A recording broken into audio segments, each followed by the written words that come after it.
Better? Do we know? No. I don't know, maybe she'll tell us. My son has the same problem. Good evening, everyone. I call this meeting to order. This meeting of the Hopkins Select Board is being held both in person and remotely using the video conference platform Zoom, pursuant to Chapter 22 of the Acts of 2022. Select Board member Muriel Kramer will be participating remotely, and all other members of the Select Board are present, except for Brendan. I expect him here, for this meeting at Town Hall, room 215-216, in person. At this time, I will ensure that the Select Board members participating remotely can be heard. Muriel, can you hear me? I sure can. Thanks for coming. Thank you.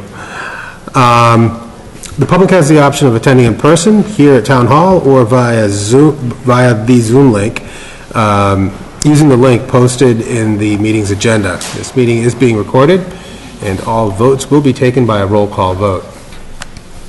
Before we get started, let's stand for the Pledge of Allegiance.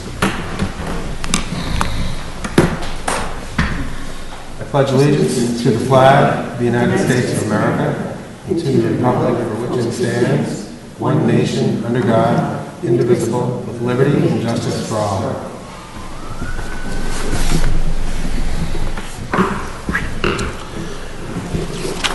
Okay, so the first item on our agenda is the public forum. Please note that each person will have up to 2 minutes to speak at public forum. And please start by stating your name and address. Is there anyone in the meeting room who would like to speak at the public forum? Seeing no one. Ben, is there anyone with a hand raised? Okay, then we shall move on to the consent agenda. The board will consider approving the consent agenda, consisting of approval of the minutes of the April 5th, 2022 meeting, approval of the following fund requests recommended by the Marathon Fund Committee. One is $4,022 for the Hopkinton High School track team for a track timing system which includes 2 tripods, chips, and allows for Bluetooth downloads. And two, $1,850 for the Hopkinton High School senior class post-prom committee. I would like to break out item B2 for separate vote. Okay. Let's go finish on that. So it's the post-prom committee to help with the cost of entertainment at the May 13, 2022 post-prom party at the high school. The company providing entertainment is It's Too Cool. I would make a motion to approve item A and B1 Okay. of the consent agenda. I'm sorry, I didn't. I would make a motion to approve item of the consent agenda, item A and item B1. Okay. So that's the Marathon Fund request. Yeah, I think that, actually, I think that is the perfect use for the marathon funds, the track team. Do you want to second that? I will second it, yes. Okay, we have a motion that's been seconded. We're going to take a roll call vote. Amy Ritterbush? Ritterbush, yes. Fraser, yes. Muriel Kramer? And Irfan Nasrullah is a yes. Amy, Ms. Ritterbush, please take it away for item B2. Well, I'm planning to abstain from the second one, so if someone else would like to make the motion, I'm just a little uncomfortable with it. So. Someone like to make a motion to approve the second, the $1,850 for the Hopkinton High School senior class post-prom committee to help with cost of entertainment? I'll make the motion to go along with the Marathon Fund Committee's recommendation to spend $1,850 for the high school post-prom committee, something they've been doing every year, so. Great. Muriel, you... I'll second it for purposes of discussion, for sure. Thank you. We have a motion that's been seconded. Do we have any discussion? Hearing. I can just offer the brief explanation. I have a child in the class of 2023, and they, so I'm a little bit unbiased on this one, I guess, but Okay. They're both running their proms at the exact same time, both seeking funds, and I think it's a little unfair when they don't get the same amount, so. Okay.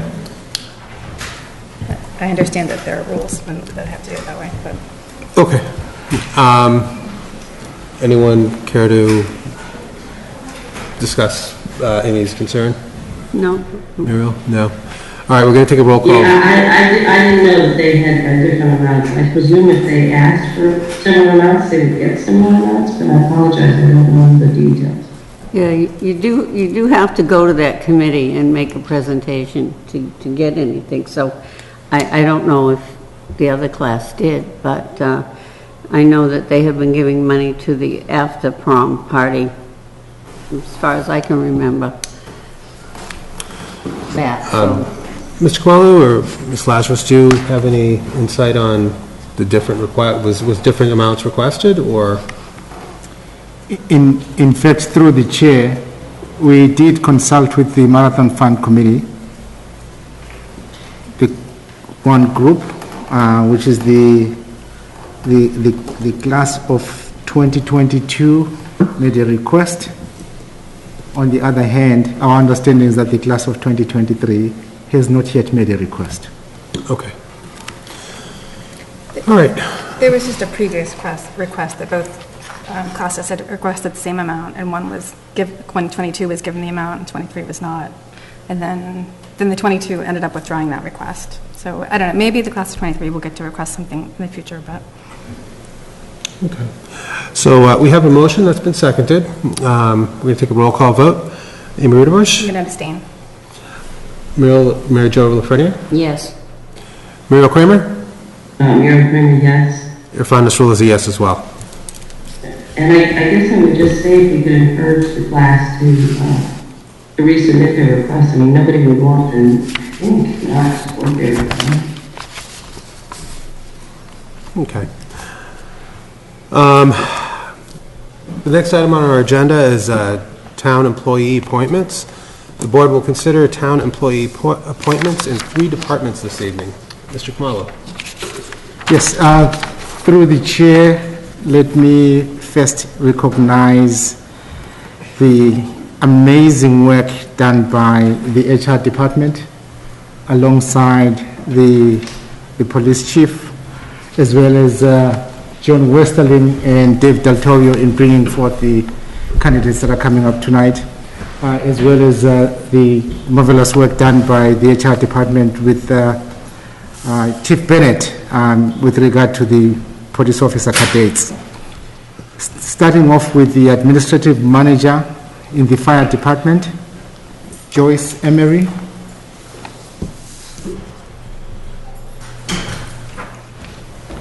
Joyce, welcome.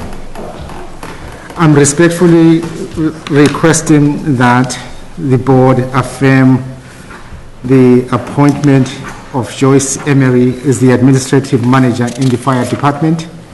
As you know, she will be replacing Mary Carver, that is if the board votes in the affirmative. This is not a new position.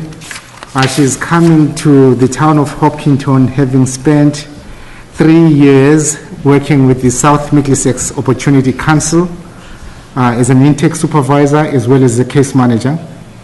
Also spent 4 years at Start to Finish Landscape in Mills, where she was an office manager. She holds a Bachelor of Liberal Arts in Political Science degree, and here's why she's here. The references told us that she is an amazing team player, very professional, likable, excellent communication skills, who is always one step ahead. And you absolutely need that when you're working in the department that you will be working with going forward if the board affirm your appointment. We also were informed by your references that you are excellent in crisis management, having demonstrated that from your prior work. You're also eager to learn and understand any role that has come forth, and this is why the chief is so excited to be bringing you on as potentially and prospectively the next office manager in the fire department. Good evening, Ms. Emery. Good evening. How are you today? I'm well. How are you? Very good. So, I know that you've gone through the interview process, and I trust our team. For you to make it this far tells me an awful lot. I take the word of Chief Miller very seriously, and he's recommending you, that means an awful lot. You want to tell us a little bit about yourself? Okay, so, as you guys just heard, I'm recently leaving SMOC as the interim supervisor for the agency team. Looking forward to moving over to working at the fire department here in Hopkinton. Excellent. Board members, Ms. Rudabush, do you have any questions? No, I just wanted to say welcome. I read through the resume and the letter, and it sounds like it'd be a great addition. Mr. Tedstone? Yeah, same thing. I read the resume. I'm pretty familiar with that department and the chief. You're coming into a pretty good department, a very good department, and big shoes to fill. Mary was there forever, Great. and we're looking forward to you being there forever. So, anytime you can get in front of us and you pass the vetting process of our HR and our crazy interview panelists, who am I to say no? Your resume speaks for itself, and congratulations for making it through. Ms. Lafreniere? Well, just in reading your resume, I know you mentioned triage quite a few times. Could you define that for me? What kind of, is it when somebody calls, you give them, or when they show up with an injury or something? What do you call it? Less like that, more just like triaging the situation with not hands-on, more communication of Okay. triaging, deciding, what services a client might need, and directing them where they need to be. That's kind of what I understood, but I wanted to be clear on it. What brings you to Hopkinton again? Well, it's geographically close. I'm over in Holliston, not too far away. And I'm just looking for a new place to settle down and work out the next 25 years as married. Okay, thank you. Muriel Kramer? Yeah, hi, thank you. I don't really have any questions. I appreciate also the details in the resume. Having worked in homelessness services myself, I know the kind of skills you need to sort of triage and balance and coordinate needs for folks. And I think that a lot of those skills will translate really nicely to helping people and helping the department with the needs of the town. So welcome. And I'd also like to just say welcome to the town. I mean, I think, you have some big shoes to fill, and we're hoping to have you for another 25 years. Excellent. So, we need a motion? Yeah. Let me find it. I don't have the motions back in front of me. So I move to affirm the town manager's appointment of Joyce Emery, Administrative Manager, Fire Department. And that's it. Second? Okay, we have a motion that's been seconded. Any discussion? Hearing none, we're going to take a roll call vote. Amy Rudabush? Amy Rodabush, yes. Brendan Tedstone? Tedstone, yes. Rachel Lafreniere? Lafreniere, yes. And Muriel Kramer? Muriel Kramer, yes. And Irfan Nasrullah is a yes. Welcome aboard. Thank you.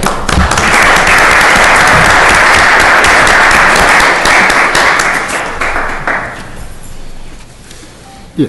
Next, through the chair, Nicole Bratzos. Oh, you got it.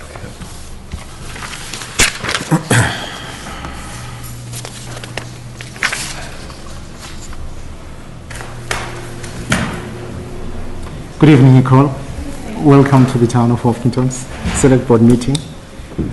I'm so excited to be introducing and recommending Nicole as the town's first inspector of construction, utilities, and engineering.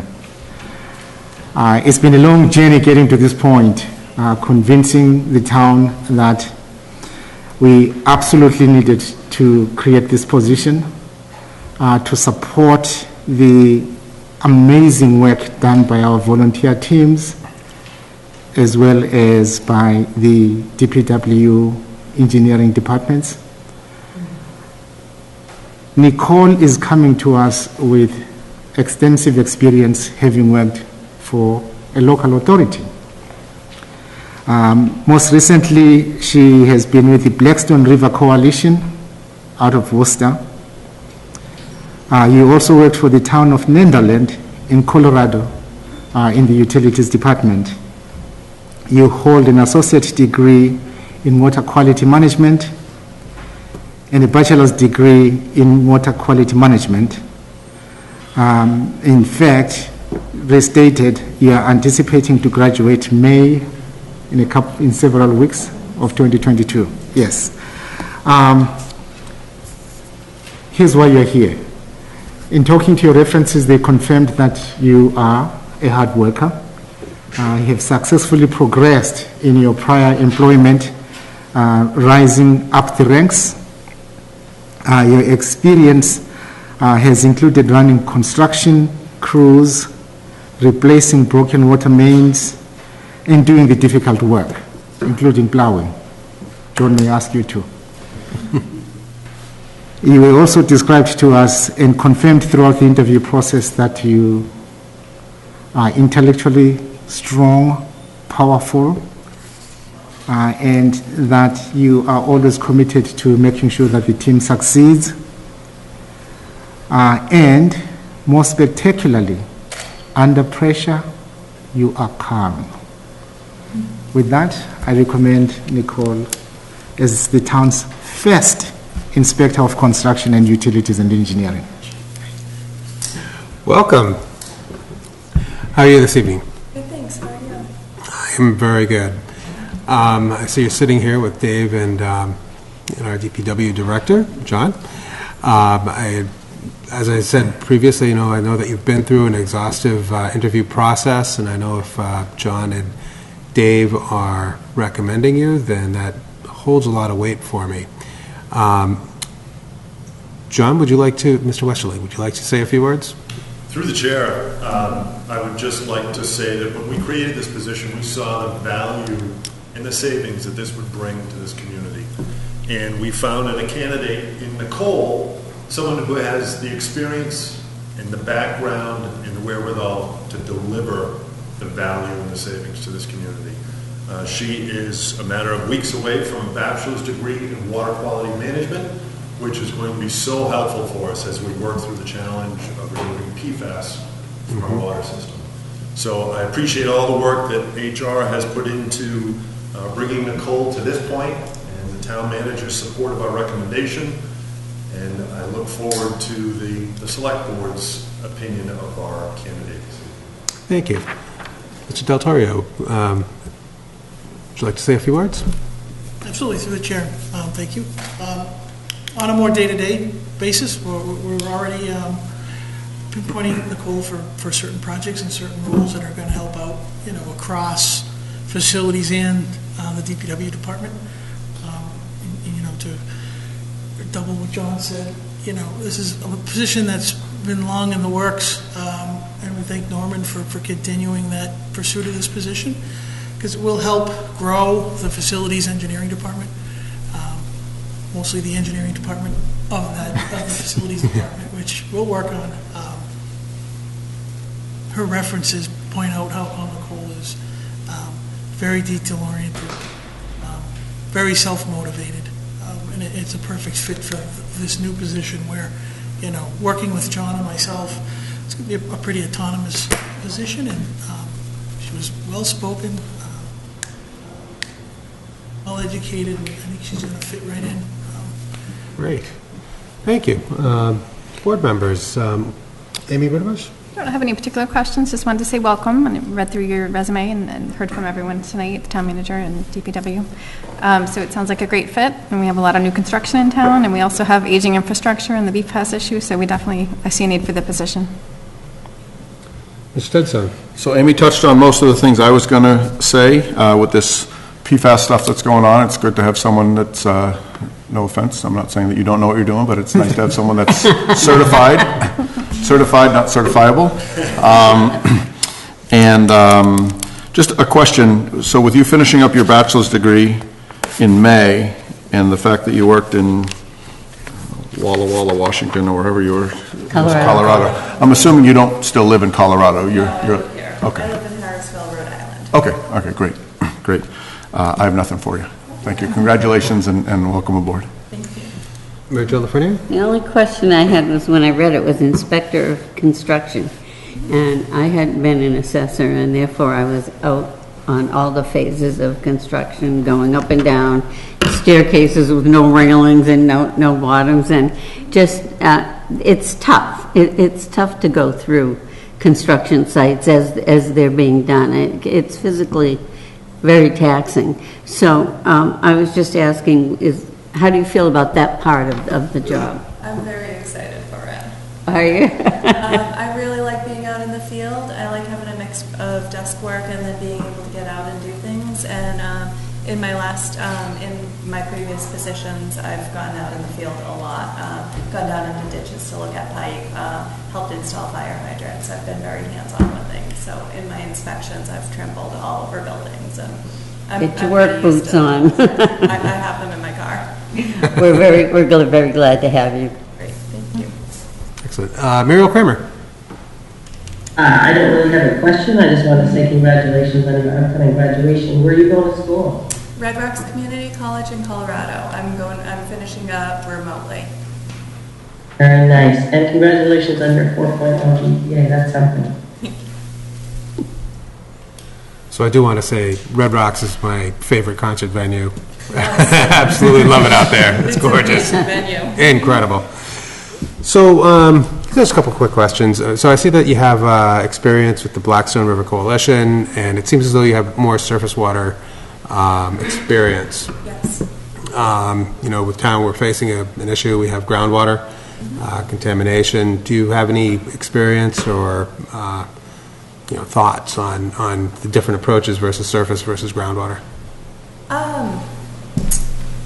I don't have direct groundwater experience, but when I learn more about the situation, I'm sure that I'll have some thoughts on how to help with that. Sure. And so in a previous life, I was a DEP, and I worked in watershed protection with wetlands, waterways. So, and I know that you have heard about our PFAS issue. Do you have any general approaches on how to deal with that? I'd have to look into it a little more. I mean, I think it's certainly one of those issues that you kind of have to dive in to really get an approach, so that certainly makes sense. Excellent. Through the chair, I would move to affirm the town manager's appointment of Nicole Bratzos, Inspector of Construction, Utilities, and Engineering. Second. Okay, we have a motion that's been seconded. Any discussion? Hearing none, we'll take a roll call vote. Amy Ritterbusch? Amy Ritterbusch, yes. Brendan Fitzjones? Stone, yes. Joe Lafreniere? Lafreniere, yes. Muriel Kramer? Muriel Kramer, yes. And Irfan Nasrullah is a yes as well. Welcome aboard. Thank you. Glad to have you. Thank you.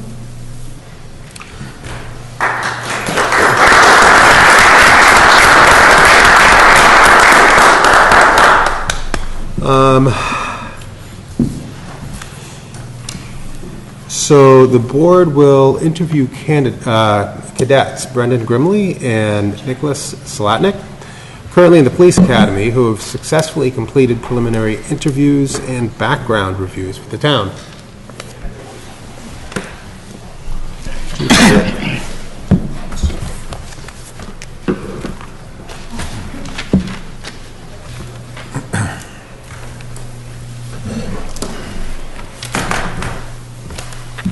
Good evening, Chief.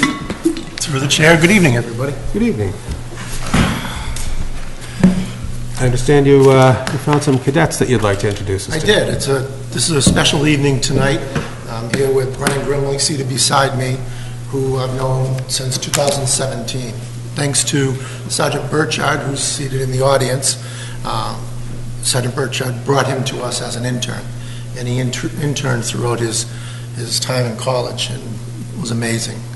Fit in well with the troops. Everybody liked him, and we supported him as much as we could. He's in the police academy now, and he's done well in college. He attended Norwich, where he graduated. He's a member of the United States Army Reserve, where he's a first lieutenant and leads a platoon. Very accomplished. His time as an intern was very little work for me. I literally just gave him assignments, and he came back and asked for the next one. So it's been truly a pleasure to work with Brendan, and I'm really excited tonight to introduce you to him as a candidate. Thank you. Welcome. Thank you, sir. How are you this evening? Good. How are you? Excellent. I love this story that, you're grown here, We, interning with the police department and learning and kind of going along with the whole program. It's homegrown talent, as I like to say. So, tell me a little bit about yourself. Brennan Grimley, originally from South Grafton, Massachusetts, so not too far away. Went to high school in Grafton, attended Norwich University with a criminal justice degree. When I graduated there, I commissioned into the Army Reserve as a military police officer. Went to Fort Leonard Wood, Missouri for 20 weeks. Did it's called Military Police Officer Basic Course. It's for new lieutenants in the MP Corps. Finished that, came back, started working for a family friend's company, and then I talked with the chief and wanted to see if I could get a self-sponsor slot for the police academy. And then a week or two in, I saw that you guys were offering a job, so I put my resume in. That's great. That's really So he's only had 43 weeks of training. That's it? 21 as the MP and 22 as a municipal. Should have it covered. Well, it's a little different in the military versus HPD. Board members, Amy Rudabush? Yeah, welcome. I don't think I really have too many questions. I think he will come back after he finishes the academy, right? Is that right? To come before us? Or is this the final interview? So is that I'm sorry, Mr. Kamala. There are two ways of responding to your question. One way is when everything else is calm and it's easy to find employees, we can reach out to them when they're in the academy and say, when you're done, come back. That's one way of doing it. The other way is when the hiring climate is very difficult, you have an opportunity to convince a candidate to come and join us. My recommendation is, under these circumstances, the board should consider making a conditional offer to the officers who are at the cadette. If the board is inclined, recommend their hiring, subject to them successfully completing their training. Again, two options. They work in different circumstances. The world we're in right now, came in as an intern, he's still coming to see us. I think this is an opportunity to Okay, so bring them on board. all right, so you won't come back then. But so I think it's great that you already know people in the force. It always makes it easier to start a new job when you have some familiar faces, people you've worked with before. So I think that's great. I guess my question tonight, I'll ask then, is about traffic. We have a very trafficy area near our high school, and a lot of student drivers that are not always very careful, and as well as pedestrians. So I don't know if you have any suggestions for management and encouraging better behavior by our younger drivers. So, with encouraging like a basically better driving etiquette, I guess is where you would go. I mean, I think you do have to do some traffic enforcement, but that's not necessarily slapping everybody with money fines. I think you can write a written warning too, and especially for a younger driver. I know, like when I was a young kid, I got a written warning, and it's like, okay, all right, time to figure it out. Yeah, thank you. Absolutely. Mr. Stetson. So Brennan and I go way back. I met him on the sidewalk on our walk in. So Brennan, we had a couple of officers come before us last week, and I'm going to kind of go on the same premise that I spoke to them. It's the climate in society right now that is so generally anti-police. The fact that you've done as well as you have, you've done Norwich, military, police academy, and now you're coming back to us. It's awesome, and I know that everybody wants you to be a social worker and work on social working stuff. But we're not hiring you as a social worker. We're hiring you as a cop, and it's important for me to let all you and your department know that I appreciate you guys being police officers. Now, obviously, the job has evolved since when Chief Bennett went through the academy 5 million years ago, where there was a certain amount of bravado, and policing was a very different animal as it is right now. So obviously, you're coming through the academy, going through Norwich, doing everything that you have. They've taught you kind of the nuances of how the job has morphed, more of a dealing with the public in not just black and white, but de-escalating and things like that. And that's awesome, and I'm glad that the culture is changing that way, but you're being hired as a cop, and I look forward to you being, I look forward to coming to your retirement as a cop in 45 years. Mary Jo Lafreniere. Oh, I was really impressed with your resume, and I just wanted to touch on a little point. In the 2017 to 2020, when you were interning here with this department, you were getting cases ready for the DA's office? So what I would do is, so when you have a criminal case like that, a defense attorney will file a motion for discovery, and then what that does is the DA goes to whatever police department did the investigation, and we get everything together. So I'm not going through the case, but it's like, okay, we have CDA that has these pictures of evidence, that goes in the packet, and then it all goes together so that this one big packet goes to the DA and then the defense attorney, so that this is all the evidence in the case so that they can review it and make the best case for their client. So you were compiling everything for the case for the DA's office? Yes, ma'am. To go to the DA's office. Very good. Very impressive. And you've been military police. I'm always impressed with military. And I welcome you aboard. Thank you, ma'am. Meryl Kramer. Yeah, thank you. First, Brennan, thank you for your service in the military. Appreciate that for sure. Thank you, ma'am.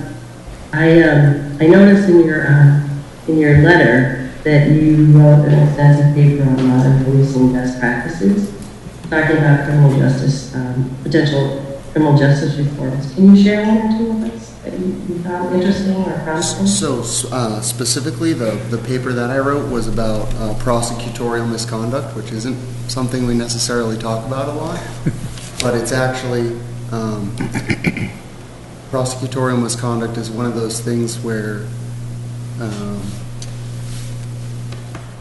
trying to think like exactly, but so as the other board member said, police are put under a large microscope of scrutiny about the certain things that we do and the processes we go through, but it's not necessarily that way for prosecutors. Like sometimes they can do certain things. So I'm a big fan of oversight kind of everywhere. Not necessarily that everyone needs to be micromanaged, but that it's not necessarily a bad thing to have somebody else look over your work. And that was one of the reforms that I talked about. Well, I'm a big fan of accountability as well. Thank you for choosing to come here. I have one more question. It's kind of a big one. If you don't have an answer for it, that's fine. Yes, ma'am. But I just wonder if you've given any thought or any insights about what a town like Hopkinton can do to really support its police department, but in particular support new officers coming in so that they engage and stick and stay.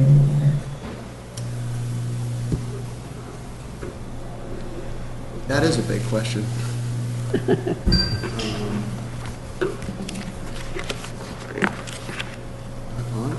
don't know, honestly. Truly, it's fine if you don't have an answer. I didn't mean to put you on the spot. I truly didn't. But it's just, it's a conversation that I think that not just Hopkinton, but certainly Hopkinton needs to start engaging with some seriousness so that we're really expressing the kind of support we need to express for our police department, and we help the department grow in a healthy, constructive way. You gave me something to think about, definitely. You can get back to her. Okay.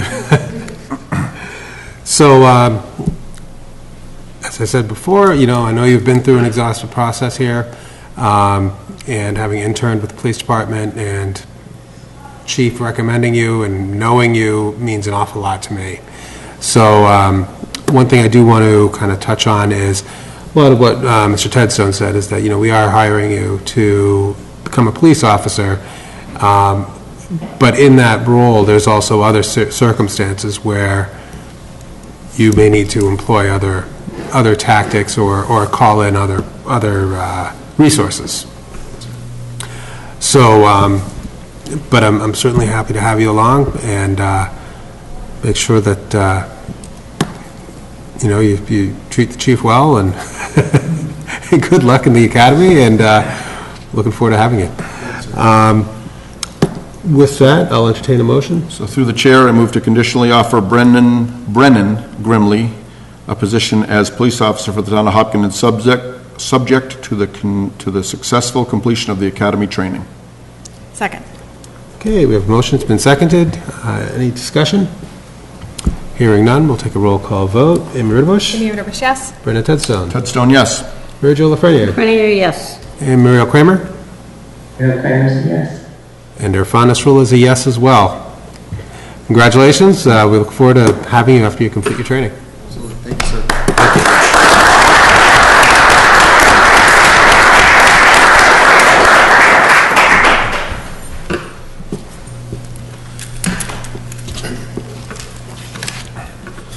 Nicholas Salatnik. You're the next contestant on The Price is Right. Are you guys both going to the same academy? Yes, sir. Chief Bennett. Through the chair, I'd like to introduce Nick Salatnik. I don't have the big story to tell like we just enjoyed with Brennan, but nonetheless, Nick went through a thorough process, multiple interviews, and he is a graduate of Becker College with a criminal justice degree, and he comes to us with 5 years' experience in Mendon and Medway as a police dispatcher. So he knows the environment and the culture, and so I'd like to recommend that the board consider Nicholas Salatnik for candidate for appointment as police officer. Excellent. Good evening, Mr. Salatnik. Good evening. How are you today? Good, thanks. You want to tell us a little bit about yourself? Yes, Nicholas Salatnik. I'm 28 years old. I was born in Bellingham, still from Bellingham. I went to Bellingham Public Schools, Bellingham Middle School, high school. Then I attended Becker College in Worcester, Mass. for 4 years for a criminal justice major. I graduated with my bachelor's degree. Shortly after that, I picked up dispatching. During college, I interned at Milford Police Department for 2 summers. Excellent. Shortly after college, I joined the Medway Police Department, dispatched there for 5 years, 2016 to 2021, and then I dispatched at Mendon Police Department for 9 months, working for both counties, Worcester County and Norfolk County. Excellent. Board members, Amy Ritterbush? Just want to say welcome and thank you for considering joining the Hopkins Police Department. I guess I will ask a different traffic question for you if you want. We're having a lot of issues here in Hopkinton now about people giving the courtesy crash sort of scenario where they encourage a person to go forward, take a left on a dangerous intersection when it's not safe, and then we end up with a lot of crashes in a certain area. I don't know if you've dealt with that as a dispatcher, like a lot of calls coming in, if there were any, of any solutions or remedies to encourage people to stop doing that courtesy crash. You're talking about somebody giving the wave on. So, in enforcing, understanding of the right of way when it comes to an intersection, understanding, the rules, rules of the road, obviously important. Not as many people may know that as other people, but definitely when you get a report or you hear something of an accident in that area, you want to have a police presence in that area, like educate people as much as you can, do some sort of enforcement to keep an eye on it and keep track of it, statistically, and make sure that you do the best you can to prevent it. And maybe if you have information on the person that may have been involved in the accident, speak to them any way you can, kind of educate them, let them know that for future reference, give them helpful pointers, helpful hints to prevent it from happening in the future. Thank you. Stetson. Hi, Nick. How are you? Good, sir. Thank you. So as I say to a lot of the boys and girls that come here from other towns, you've spent your time in the minor leagues. Welcome to call up. Thank you. Hopkinton's a great town. It is a wonderful police department, and it is a police department that's morphing. It's changing on the fly. You're lucky to be part of it. Chief Bennett is a heck of a role model. Deputy Chief Porter, the sergeants, and the other patrolmen and women are wonderful people to work with and to learn from. The fact that you're kind of flying through the academy now and coming through it with eyes wide open, and I'm sure your DIs at the academy are kind of throwing worst case scenarios at you, and you still go back every day. So that shows an incredible amount of resolve, and you know, we look forward to having you for years and years and years to come. Thank you. So, thank you. Thank you very much. Mary Jo Lafreniere. Well, you're from Bellingham, so I know you know about the Boston Marathon that starts right here. That's a busy, busy weekend for you guys. And I just have very much enjoyed your resume. I liked your letter, and I just want to welcome you to Hopkinton. Thank you very much. Thank you. Muriel Kramer. Hi, thank you so much. Maybe you can just tell us a little bit about why you decided to become a police officer and why you think you'd like to move to your company. I love this line of work. I've always loved this line of work since my first class in college, Intro to Policing. I've always loved it. I've never lost interest.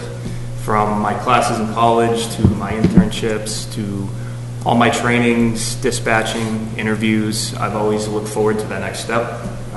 As you can imagine, I'm very eager to get on the road, learn more. It's something I take a lot of pride in. I've always wanted to have that feeling of putting on that uniform and knowing when something goes wrong, no matter how small or more sensitive a situation it can be, that people come to you for help. That's awesome. And for the town, I mean, the reputation of the town speaks for itself. It's a beautiful town. It attracts a lot of people. The community here is, I'm very excited to get to know the community, get along with the community. It's something I look forward to. Help any way I can. Thank you so much. Sure, go ahead. So how far along on the academy are you guys? Week 19. You're on week 19 Yes. out of? 4.5, Boylston, yeah. I mean, out of how many weeks? 24? 23. 23, good. Good, so Chief, once they're done there, they... You have one day off and then they come to work. So there's another guy that's a pretty good leader that says no days off. I was just about to say that. It's the graduation It party. must be a union thing. Well, I don't have much to add. I think you performed well as far as answering everyone's questions here, and with a recommendation from Chief Bennett that carries a lot of weight. So, I'll entertain a motion. So I'd make a motion to conditionally offer Nicholas Salatnik a position as a police officer for the town of Hopkinton, subject to the successful completion of the academy training. Second. Okay, we have a motion. It's been seconded. Any discussion? Hearing none, we'll take a roll call vote. Amy Roderbush? Amy Roderbush, yes. Brendan Tedstone? Tedstone, yes. Mary Jo Lafreniere? Lafreniere? Yes. Muriel Kramer? Yes, yes. And our fund Nestle is a yes as well. Welcome aboard. Good luck in finishing up the academy, and look forward to having you. Thank you very much.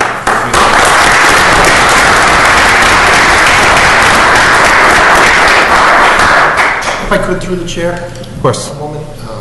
I'd just like to recognize that this week is National Telecommunicators Week, and thank all of our communicators for their dedication and service.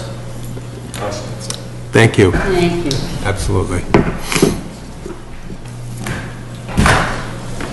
Okay, the next item on our agenda is the Boston Marathon update with road closures. The board will receive an update from the Boston Athletic Administration, BAA, and Chief Joe Bennett regarding the final plan for the 126th Boston Marathon on April 18, including road closures on the day of the event.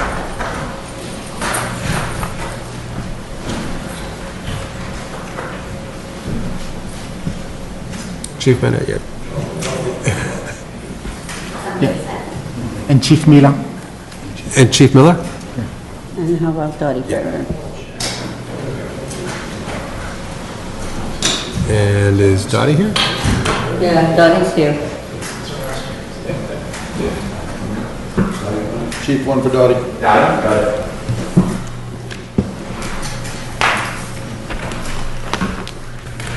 There she is. Hiding him back, I couldn't see it.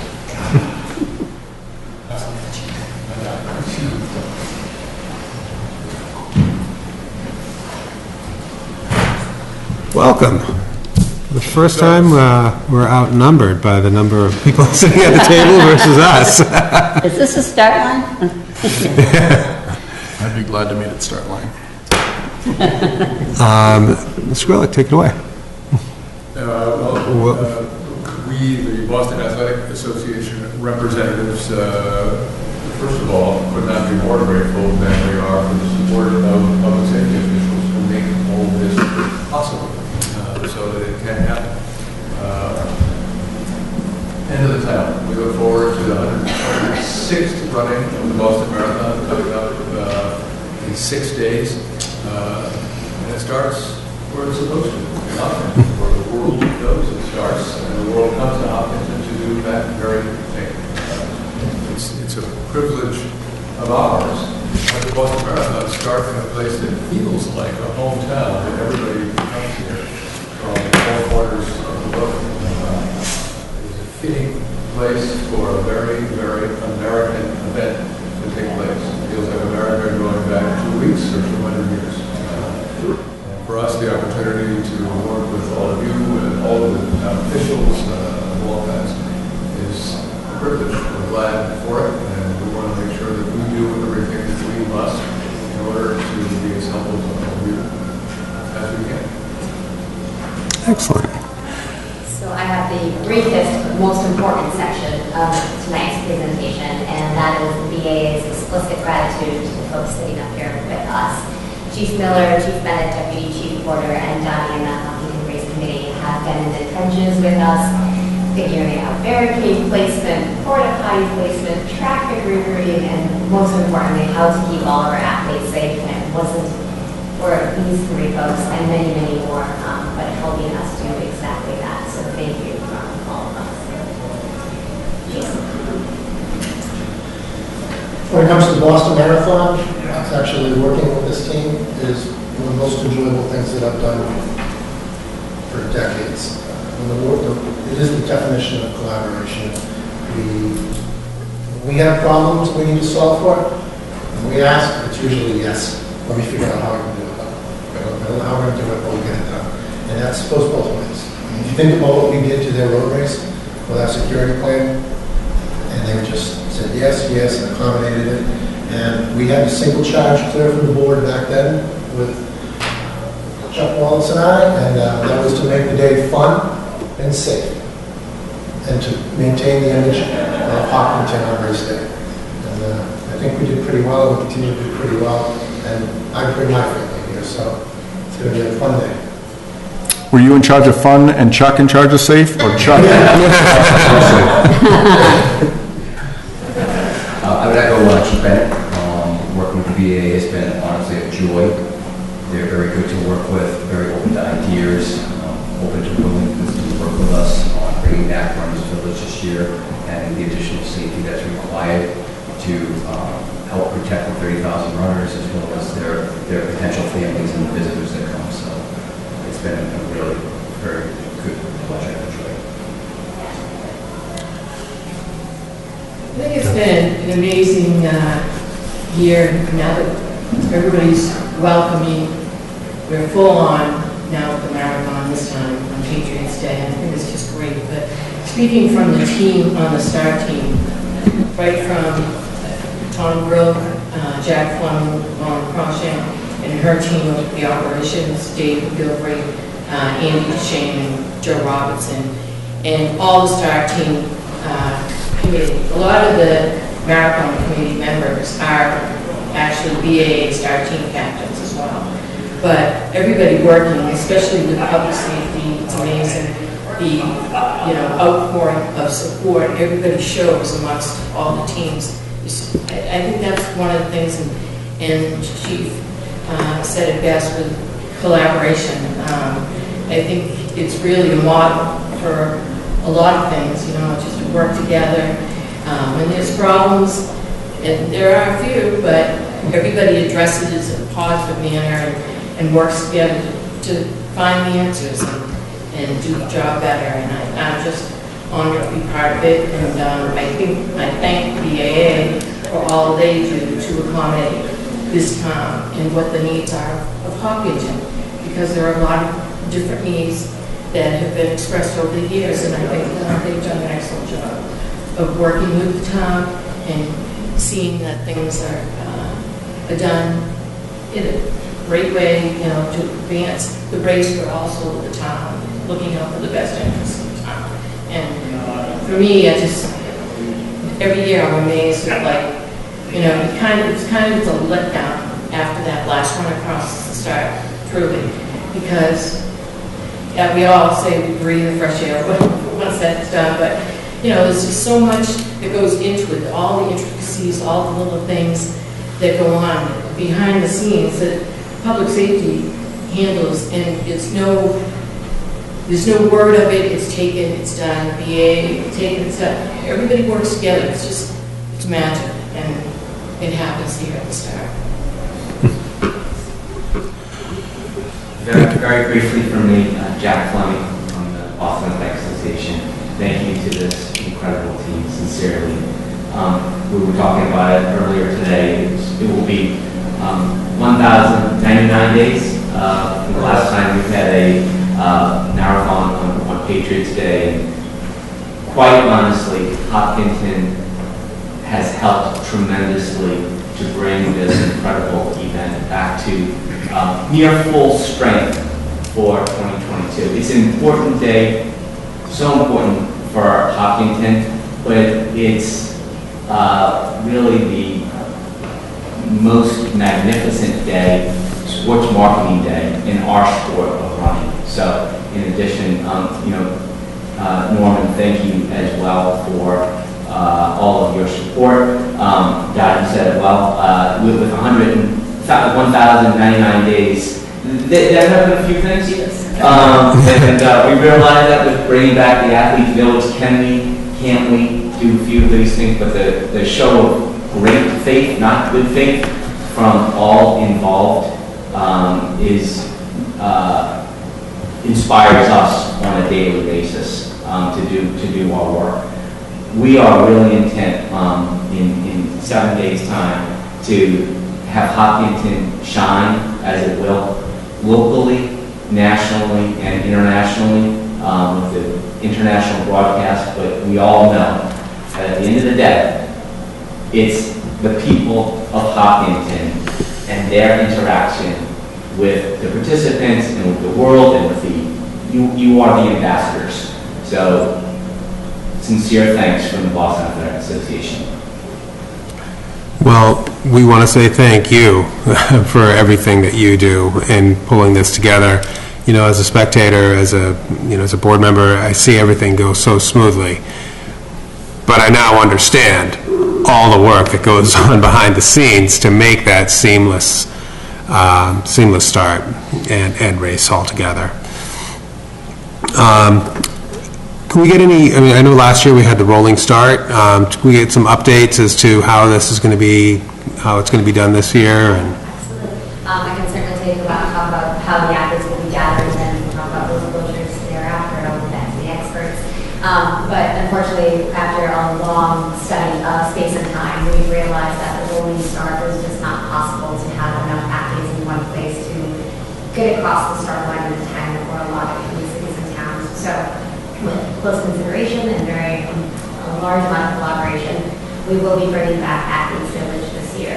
An added layer of security efforts that we worked on is bringing all of the athletes into the high school and the middle school area. So there aren't these auxiliary gatherings, if you will, in other venues around the city. So we truly understand where each and every one of our athletes are. That means that we will have to reintroduce the Athletes Village, which Tim Persons from the Education Department is also someone that we need to thank here. But we will be going back to the pro athlete starts per usual, as well as the 4 weights starts. So we will be, once again, releasing athletes from Athletes Village in about 7,500 persons sections, and we will be bringing back wave 1, 2, 3, and so on. So we'll have that 4-weight start. We will still be across the last runner, also across the start line at that 11:30 time. So we are working very closely with the Department of Public Works, the Department of Corrections, and of course all of our staff to make sure that the area is left the way we found it as well. I think one On race day starts very early for all the public safety staff as well as their staff. We begin about 4:30 with briefings at 5 all around different locations around town. All boots on the ground at 6 so we can secure the area. And then at 6:30 we close the area around the common so that they can assemble the net. They need that time to put the crowd systems and to lock it down and make it secure. And then at 7 o'clock, all the roads leading into the area will be blocked. Residents will notice that the areas where, in order to protect the high-density areas where the runners are and the crowds are, they will notice that those roads will be blocked by school buses and DPW trucks as part of a safety precaution. And all of the information on where to go and park is available on our site and the VA's site. Essentially, if you want to come to town, you have to go to South Street or to the State Park. There's a shuttle system that will bring you up. Or you can walk uptown. There's swimming stations all over from every access point that you might come from in the area to get you into the venue and be safe. I think an important safety note for the athletes as well is that athletes are not allowed to bring anything larger than a 1 gallon bag that they're brought in. So these athletes are screened in Boston at Boston Common. They are only allowed that 1 gallon bag. Hydration, nutrition, perhaps a pair of gloves, something small, and that's it. So everyone coming into this school, coming into hockey, will be screened by public safety to make sure that we are keeping our athletes and our residents safe. Excellent. Board members, any questions, comments? Emeritus? I think I really have any questions just for the public. All the information is available on the BAA website, and in our packet there's a good map of the closures for Marathon Monday, so we're looking forward to hopefully good weather. Yeah. Mr. Stetson. Yeah, so this will be my 52nd year of not running the race. I am a slave to tradition, but this is also my 52nd year of being in town and being part of the race. So as kids, we used to go down the street on East Main Street and catch everybody's sweatshirts and sweatpants and whatever they were throwing off, and we'd go back up to the common and we'd trade them like we did Halloween candy. I wound up with a lot of hats because this physique didn't really fit into much runner's sweats. I had a lot of hats and some shoes. So it's a wonderful tradition. So I've enjoyed it for 52 years. Always as a spectator. In 1988, I joined as a volunteer, I joined the fire department, and I learned a ton of what you guys really do by sitting in the meetings with the old Chief Stewart and Chief McMillan and right up through. And there is so much more to it than getting this race off than simply filling out an entrance form and hiring a couple of cops to say you can't go there. And you guys all work very well together. If one of you aren't there, that this wheel doesn't turn. So Chief Bennett, Chief Miller, and Mr. Grill, and everybody here, if you didn't do your job, no one else could do theirs. So it really, truly is the epitome of a well-oiled machine. And I've seen it from the operations standpoint of being on the fire department to just a fan to now the 6 years as a selectman. And it would be remiss for somebody on this board not to mention the tireless work that Mr. Grilk has done, and that this will be his last marathon. And as the chair, when I was the chair, we had a couple of questions that had come up, and any time that I had to call Mr. Grilk, his phone didn't go 2 rings without him answering. He never led me on to say, yeah, I'll take care of it. It was, I don't know if I can take care of it. And within 10 minutes, he'd call back and said, it's all taken care of. So your professionalism just is exemplary, and being the kind of the tip of the spear, I can see why the marathon has been so successful and flourished as it has with you in there. So as a selectman and as a fan, certainly not a runner, but certainly as a fan, I appreciate every single thing that you've done for us as a town and for the race. And congratulations, as I said to you earlier, congratulations on a very, very well-deserved retirement. You've earned every second of it. Very kind. Thank you. Well, I'm going to say to Tom exactly what he said to me when I told him after 35 years I was not going to be on the marathon committee any longer. I was going to run for this seat. And he said, no. You said no about 4 times. So I should say no a couple more, but you will be very much missed. And also, I'm glad you mentioned the T-shirts and everything, because if it wasn't for the Marathon Committee and Dottie and her staff, we wouldn't have Big Brother and Big Sister trucks coming in, picking up all the clothes and all of that Judy Patassi does. It's absolutely a wonderful addition, and we've had tons, right? Like huge amount of tons. That's a nice effort that the BAA embraced and really took it to the next level as well. Yeah, Judy Patassi really stepped up on that one. Good cause. And for all of the people on the Hopkinton Marathon Committee, I know what they all do, having been on it and a volunteer for 35 years, and you don't get enough credit for anything that you do. You all work all year here in town, all your meetings and everything you do for Hopkinton. I just want to applaud you and the BAA for what they do. It's great. And of course, public safety is included. Thank you all. Muriel Kramer. I will say that my fellow board members did not leave very much to say, but we do certainly appreciate everybody's contribution to an event that really means an awful lot to Hopkinton and to the folks here. So thank you all for all that you do and the way that you keep people safe and get people off and running in good shape and leave the town spotless when you're done. So really, congratulations. Thank you.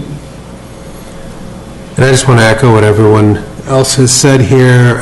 Congratulations, Mr. Grillick, on your retirement. It's been a wonderful career. You, as Mr. Tedstone said, when I call you, you say, I'm not sure, and then you call me back and say, done. So, but you get it done.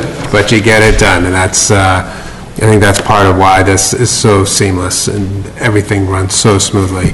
And then also, Mr. Fleming, congratulations on your acting position. And I'm sure that everything will continue to run smoothly. Thank you all for everything you do.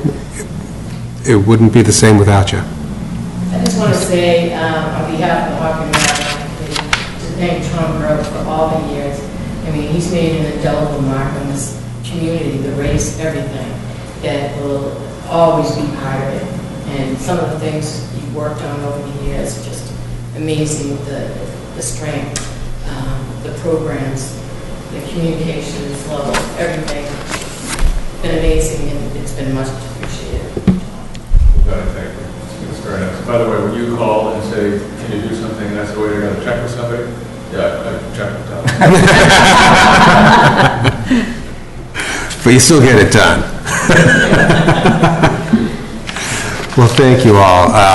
Really appreciate it. Looking forward to another smooth Boston Marathon, the 126th, and I'm sure it's going to go off with one bang.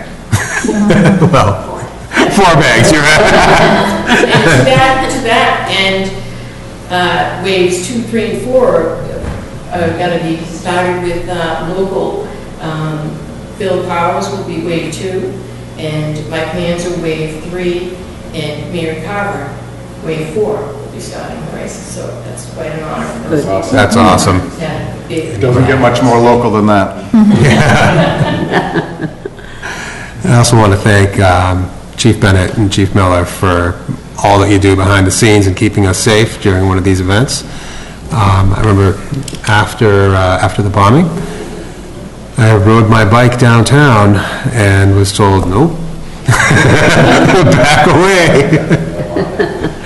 But you know, something as simple as that and keeping things smooth and thinking all that through, it's incredible. It really is. So, thank you all. Thank you. Thank you. Thank you all.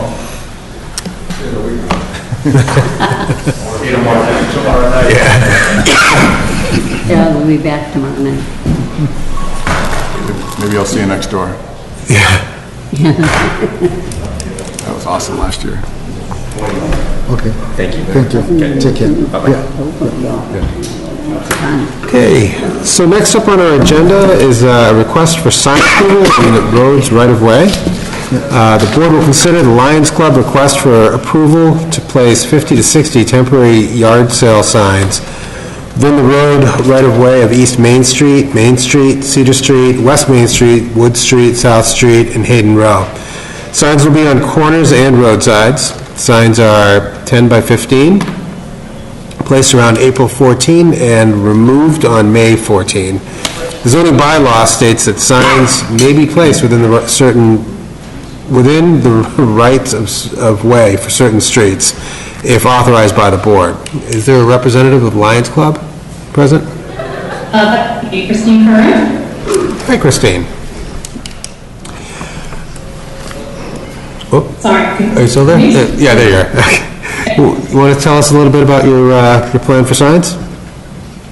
Sure. So this is our 6th year of doing the community yard sale in Hopkinton.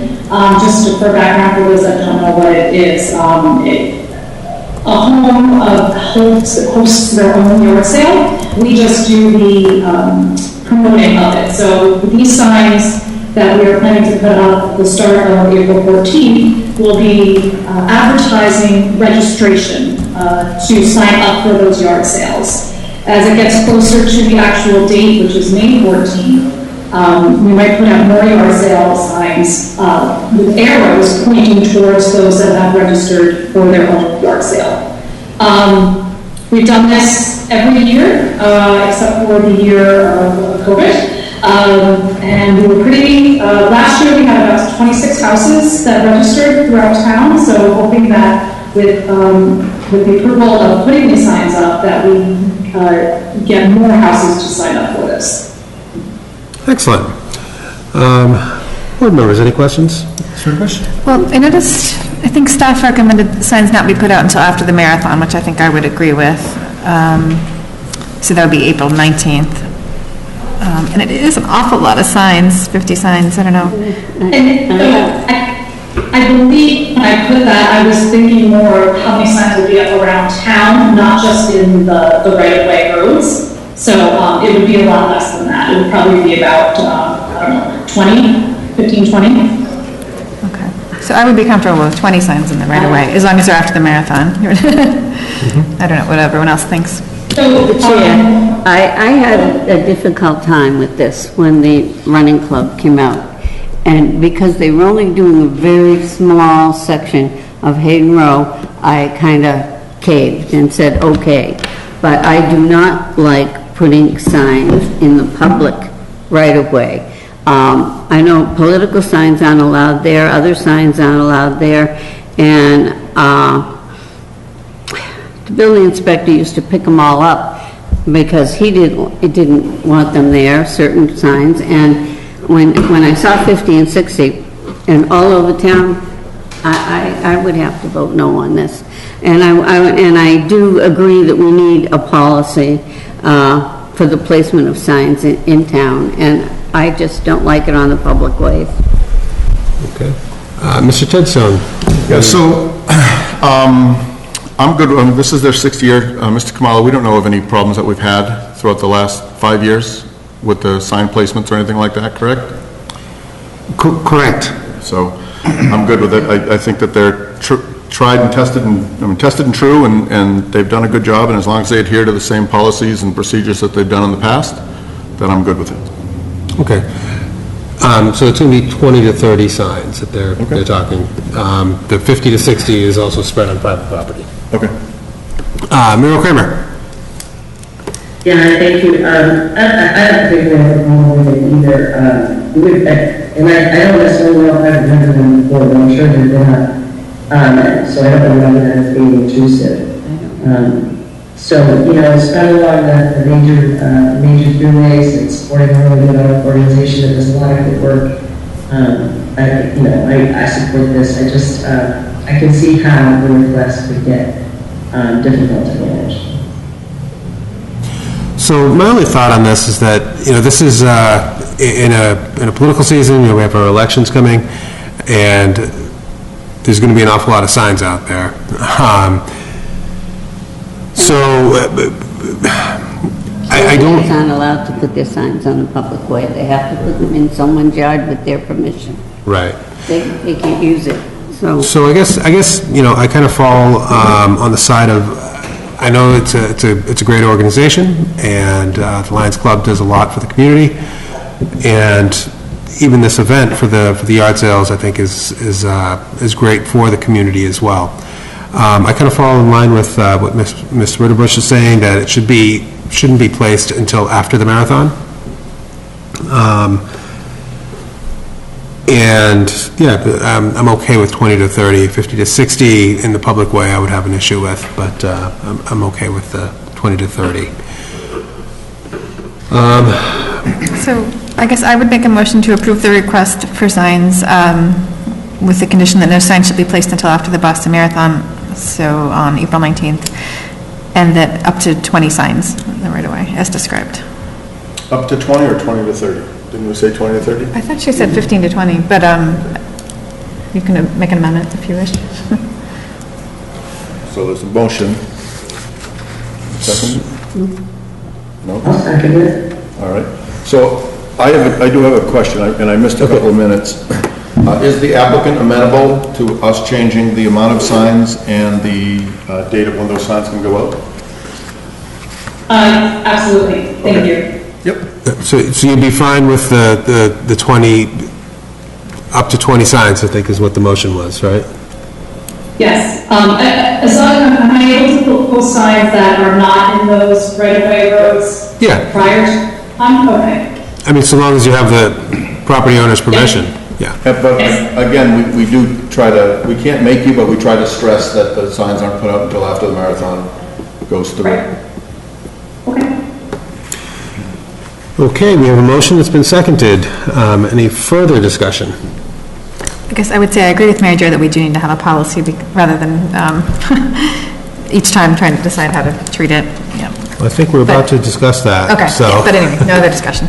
All right. So we'll take a roll call vote on this. Amy Ritterbusch. Amy Ritterbusch, yes. Brenda Tenson? Tenson, yes. Mary Jo Lafreniere. Lafreniere, no. And Muriel Kramer? Muriel Kramer, yes. And Nafran Nasrullah is a yes as well, so that passes 4-1. So, congratulations. We look forward to the yard sale. We did it last year. It was very successful. We did it last year. Yeah. Yes. Awesome. Well, we're cleaning out our garage, so we may have some stuff to... Bring it up to my place. There you go. All right. As Ms. Ritterbusch has said, that there seems to be a need for developing a policy, so the board will consider requesting that staff develop a policy for the board's review for managing requests to the board for temporary signs in the road right-of-way, including delegating certain approvals to staff. So, board members, what do you think about that? I do think a policy is a good idea. We don't have a draft one, though, in our packet, right? So should we just be giving out our ideas and staff will come back with the draft policy? Future agenda item? Well, I think what we're doing today is actually asking staff to develop a policy. Right. So I guess, to me, important points in the policy, it seems like they would be generally for nonprofits or doing things for the public good in Hopkinton. Seems like that should be allowed, but I do think the limited number, and a limited number of days too, I don't know, maybe 30 days seems to be plenty. I don't know. And 20 signs per group, I don't know. And with marathon being a linchpin on, events leading up to signs, we try to keep the town looking less like a yard sale coming up to a marathon. Makes sense. Mary Jo?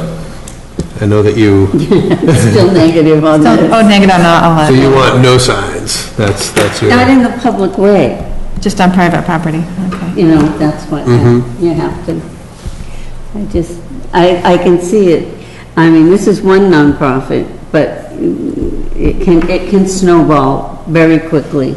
It hasn't so far, but the running club did it on they're doing it on Hayden Road coming up, right?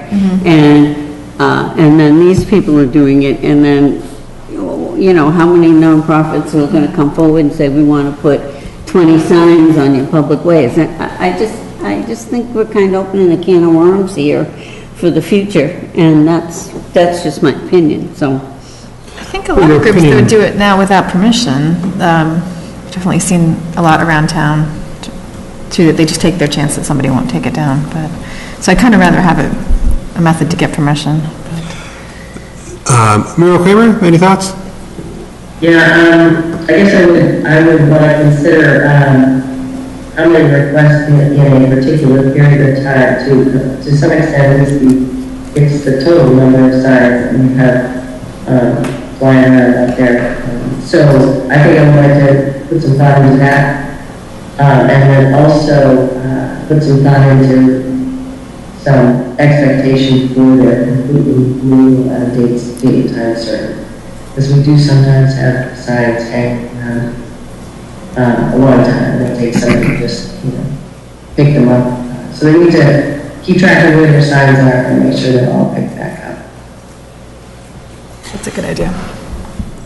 All great ideas. I mean, I like the time limitation. I think the only other, my only other thought is that in addition to being nonprofit, I think it should also be non-political. It should be. I love that idea. And with a goal of benefiting the community. I think if we kind of keep those in line, that way we can avert controversy. And then secondly, we want, well, we try to. The other thing is, this is a policy that'll be developed for the board's review and approval, correct? Yeah, staff might have other recommendations, I guess, too, right? Yeah. Correct. So we'll have, I mean, we're giving a little bit of, giving our thoughts, but we're not creating the policy right now. Correct. Mr. Chair, I just want to toss out, I don't disagree with you about the non-political. I just have this immediate thought that buzzes around in my head that an awful lot of signs that people do or don't intend to be political are then experienced by others as being political. So I don't know, just give some thought to how that is actively defined. Is it just political candidates, or that's easy? Or, I had a question about that too. Do we mean just partisan issues? Because I guess I'm thinking like the Freedom Team is going to be having a pride parade. Is that a political event or not? I don't, like, how do you define political? That was that's exactly next to the heart of my question. Okay, well, we'll leave that up to staff to... Mr. Kamalo and staff will bring to us, right? Easy. By June 1st. Or by June 1st, okay. All right, great. We don't need to do a motion on that, we're just giving a directive, right? No motion. Okay. So next up is a citizen issue, vehicle parking on Election Day. The board will review a citizen issue raised at the last meeting regarding the location of parked vehicles in and around the driveway and water tank at the middle school on Election Day. And the issue that was raised was that there are now so many cars there that it is becoming unsafe for pedestrians and people waving signs there. So, board members, are we in agreement that this is an issue and that this is something that, you know, that needs to be addressed? I do. I think there's a lot of vehicles, and getting more and more vehicles, larger vehicles every year, and I'm worried about pedestrian safety going in and out of the poles and people to easily get in and out of the poles. But obviously we don't want anything to be partisan, so I don't know if our public safety officials had any recommendations. I don't know. I started 6 years ago going up there. I put my thing up there, and it kind of was the Republicans had the left side as you drove in, and the Democrats had the right side. And I was actually told when I went up about 8 hours too late with my trailer to put my thing, I said, well, where do I go? And they said, figure it out.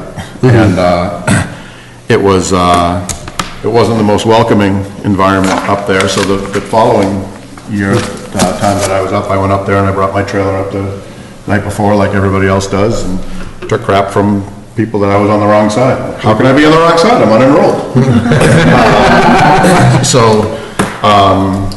You know, there's never been an accident there. There's never been somebody hit. Historically, it's been a pretty fun place to go and show your support, and it's not the trailers or the trucks, or it's maybe the people that are holding the signs that are in areas that they shouldn't be, that I guess I'm a firm believer of not punishing all for the actions of few. So if, and also, like I know that Amy, you're bringing this up before us, but there really isn't much of a Republican presence in this town lately. So, so you guys can probably have both sides of the driveway going in. You can fight over, you know, which Democrats are on the right side and which are on the left side, and the Republicans can go stand wherever. There's no Republican juice in this town anymore. So I don't know. I'm not in support of it. I mean, it's a fun time to go up there and do your thing, and you know, there's a will, there's a way. If you can't have a trailer or something like that there, then you know, maybe you talk to a neighbor, and the neighbor puts a big billboard next to their house, or where there's a will, there's a way. You know, I understand that there's perceived that there's more traffic, but I mean, how many votes are we getting? We're getting 15% of the town. We're not getting 15,000 of our 19,000 people come up. So about 2,500. And now they're all mail-in votes. So. Well, that's another reason. Mr. Not Butler, that big stuff. Through the chair, I think this is a very interesting conversation. I can share with you that I've had very preliminary informal conversations with the town clerk on this topic. My recommendation to the board is that there is something fascinating about the hustle and bustle around elections, especially here in Hopkinton. And it will be very challenging for the board to take any position that doesn't impact that.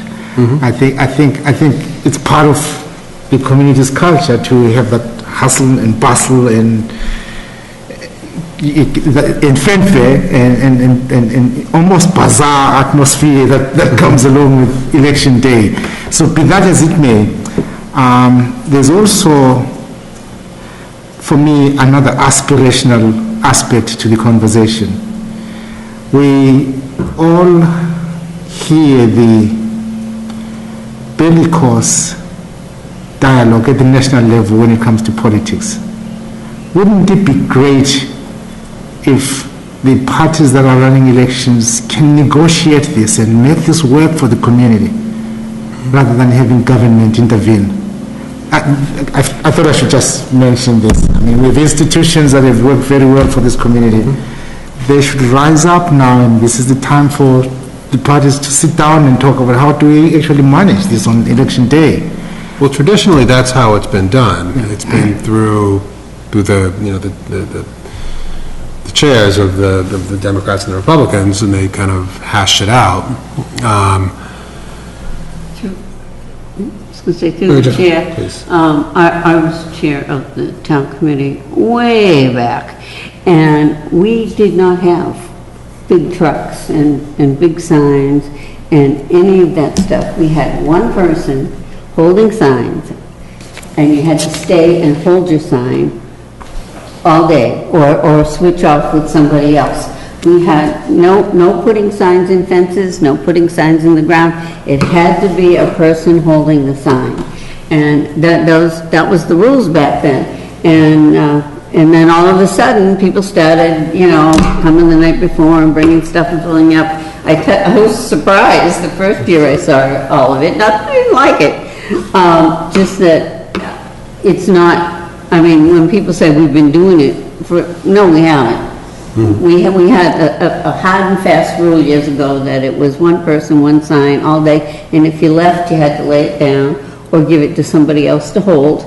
And It was an unwritten rule, right? This was just well, something. just the town committees, just sit, like you Yeah. said, the heads of the town committees talk to each other, it was both town committees, and it was what the town committees decided back then, so. Sure. All of this stuff on the driveway, to me, is new. So, Muriel Kramer, do you have any thoughts on this? I don't particularly, I'm a little agnostic on the issue, although I'm a big fan of safety, and I know that I have been a participant up there for many years or different durations of time. So I lean towards, asking for vehicles not to be there if it is seen by many as something that would improve safety. So, since we're talking safety, Chief Bennett is still here. Do you care to chime in on any thoughts as to what we could do to keep people safe?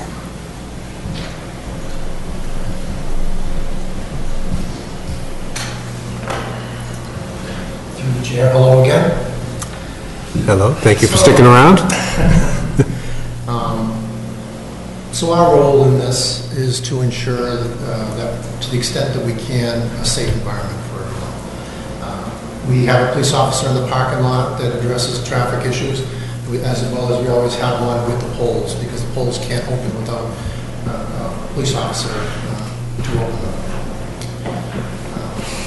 From the department and from me, I commit to do anything I can to make it as safe as possible, but I have no opinion on what that might be. Okay. Ms. Groves, so you brought this to our attention, and you mentioned safety, so that's what brings it to the forefront, and that's why we're here today. What exactly do you think is the issue? Is it the large trailers? Is it, like, where do... So, thank you, Mr. Chair. So I focused on safety because I really wanted to keep the select board and the town away from political matters, partisan matters, because I don't think anybody wants to be involved with that. So we're talking about, so this is a completely nonpartisan, not politically motivated thing. I don't care that the Democrats have more people or more trucks. It's not really that. That's not an issue. It is really a safety issue because we have bigger and bigger trucks and cars and flatbeds, horse trailers, gardening trailers, everything you can imagine. And every year it gets worse. It would be nice, I do remember years ago, we had a sort of a handshake agreement between the chairs of the two committees, the town committees. And it pretty well worked. It was not enforceable, but it worked. But it's not working now, and I'm pretty sure it's not going to work, not because people don't try to be good, but because people are not necessarily represented by those two groups anymore. There are groups that are coming who are, and rightfully so, anybody should be able to, there are groups who are representing a piece of maybe one political party, or maybe representing an issue, or maybe they're unenrolled, and they're not really paying any attention to what a chair says of one of the parties. There's really demonstrably, it's been getting worse and worse every year, and I have no confidence that the chairs will be able to police or govern or control the actions of people who really just want to root for their candidate.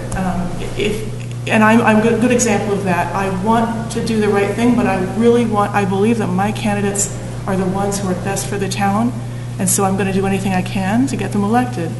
And I believe firmly that if I pull back, that other people won't. So we end up with people zigzagging across, emerging from behind big parked trucks and cars, so there's no visibility when you're coming in, you're driving in, and you're very distracted.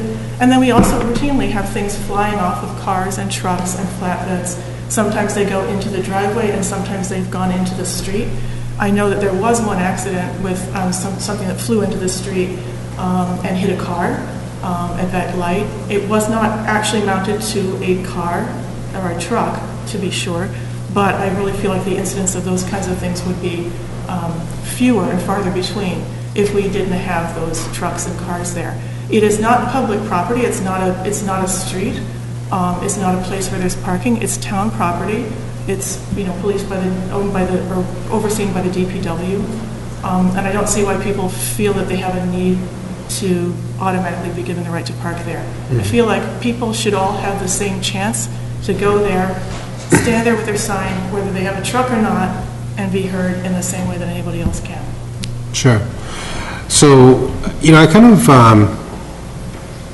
I understand the safety issues, and but I also understand like the political speech and being able to be out there.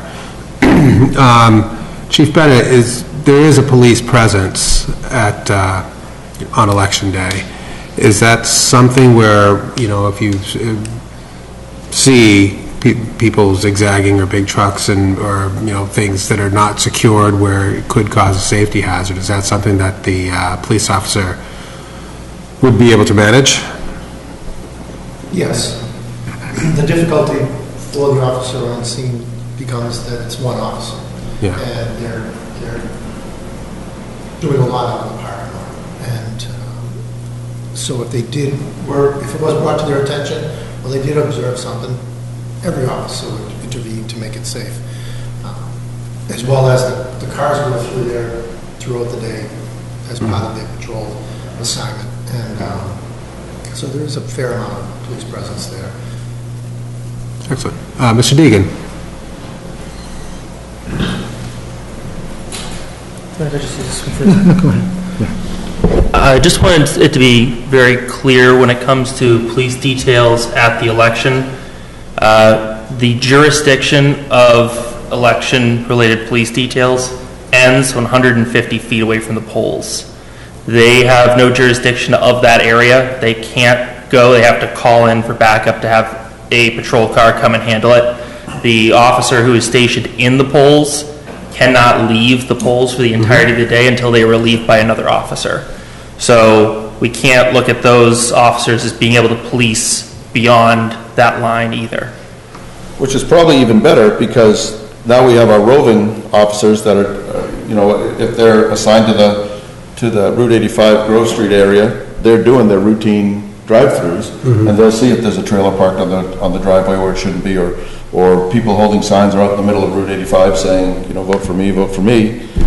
They shouldn't do that, and they'll clear them up. Through the chair, the blocking of the roadway would be, or occupying the roadway would be a safety issue.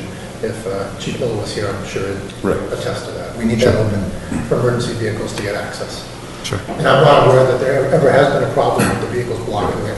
It is something that we would affirmatively fix. Okay. So I know 3 years ago when I put my trailer up there, I took a tape measure and I made sure that when my tailgate was down, my tailgate was to the inch the distance needed away from the fire hydrant. So, and there was no way that there was going to be another vehicle that was able to fit in it.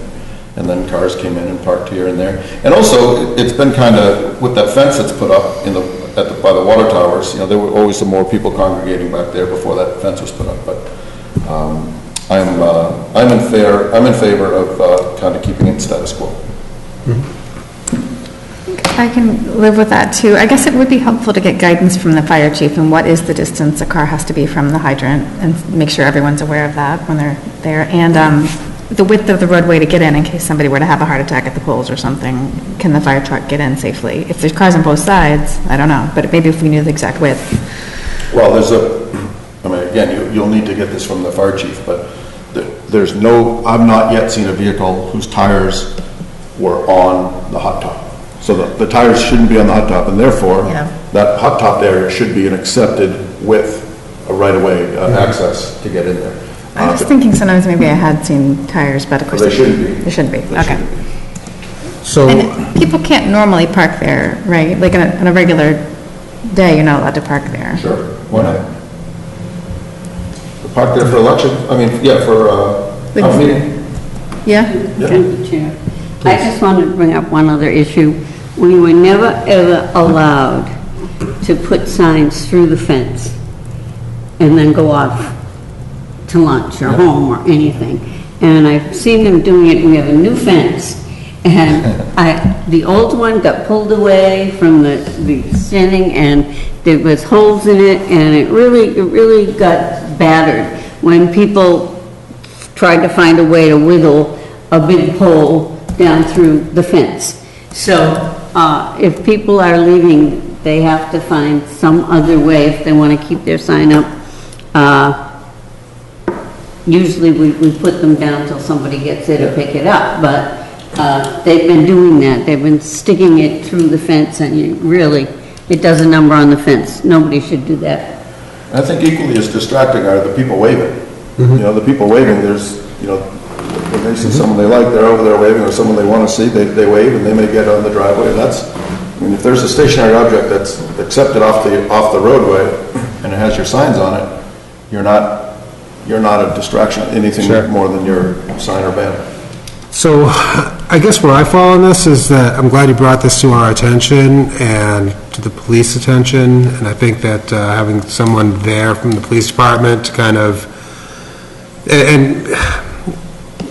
to take care of any safety issues, but I kind of like the circus atmosphere of, the people waving and it's democracy at its finest. It's, people coming in to vote and people advocating, so I like all that. What I'd like to see is the handshake agreement as to how can we keep everyone safe again. I hear what you're saying in that it's not, you have different factions, but I think we're all reasonable people here. Do we really need government to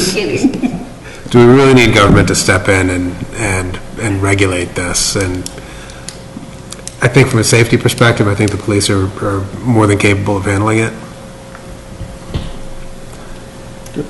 But thank you for bringing it to our attention, and I think it's something that I think we'll be keeping a closer eye on it throughout this election season. That's good. Well, there's no motion to be made. There's no motion. I think this is something we want to talk about, but okay. Fiscal year 23 budget update. The board will receive an update on the fiscal year 23 comprehensive budget in advance of the Appropriations Committee public hearing tomorrow. Mr. Qualo. Yes, Mr. Chair, before we even jump on the budget update, I'm respectfully requesting the board to actually move a motion to approve the temporary road closures that were identified in your packet for the Boston Marathon. Sure. So, hold on, sorry, can you repeat that? I was trying to find the next motion. Motion on the road closures. Yes, accepting the temporary road closures as defined in the meeting packet for the Boston Marathon. Okay. On April 18th, 2022. Okay. I didn't see that in the motions document, but I will, so, does someone want to make that motion as You read just by did, the right? manager? So moved as read by Mr. Kamala. Second. Okay. Now, does everyone vote? Brendan Tedstone? Yes. Mary Jo? Lafreniere, yes. Meryl Kramer? Bill Kramer, yes. Amy Ritterbush, yes. And Irfan Nasrullah is abstaining, or not present. Yes, thank you. Moving on to the FY23 budget, I am respectfully that the board approve the budget changes that we've been describing to the board over the last 6 weeks.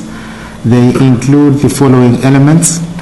One, a recommended $25,000 increase to the gasoline budget, as well as the diesel fuels budget, bringing the total to $50,000. This is in the DPW budget. And then secondly, elimination of the $805,000 revenue estimate from insurance proceeds for fire engine 4, as we described at the last board meeting. Number 3, a recommended increase in the human resources compensation contingency amount from $500,000 to $575,000. to reflect unresolved contract negotiations in a period of heightened inflation.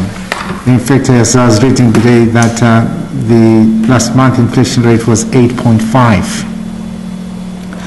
And then fourthly, a reduction of the budget for KIF Tech from 597,379 to 565,867. And then next, an increase in sources of funds from certified free cash from 3,184,742 to 3,348,753, and a reduction in miscellaneous sources of funds from 916,098 to 845,584 to account for spending changes in paragraphs A through D. And then finally, a recommended increase in the health services expense budget from 103,390 to 130,750, and a corresponding increase in estimated local receipts from 4,872,666,000 to 4,900,026 to reflect that a revolving fund for community clinical services will not be recommended for approval, and those anticipated services will be funded through the general fund via the health services department. And then finally, an adjustment which does not impact the FY 2023 budget of the 5-year capital improvement summary to include a preliminary pre-decisional planning estimate of 20 million in capital spending on the Center School reuse project. And this came about as a result of the feedback that we received from the Appropriations Committee. The members were very interested in making sure that we communicate to the community all the pipeline capital projects, and that's why we've now included Center School. I agree. Does anyone have any questions? Or you're the chair. Go ahead. Does anyone have any questions or comments on that budget, those budget topics? I do. These increases were requested by the individual, what am I thinking, departments or wherever they're coming from. It sounds like it's an inflationary thing, like they're increasing and looking forward and increasing for inflation. For the most part, you're correct. For example, the increase in the TPW budget is driven by what we're all seeing in the market regarding fuel, gasoline and diesel. You may also recall that the town has this iterative process in budget development, right, where the Appropriations Committee in its review may identify opportunities and constraints for adjusting the budget. And what we're doing today is now summarizing the feedback from that process that I've been sharing with the board over the past 6 weeks. Okay. Yeah. So in answer to your question, yes, for the most part, we're accounting for inflationary increases. Muriel, did you have any questions or comments?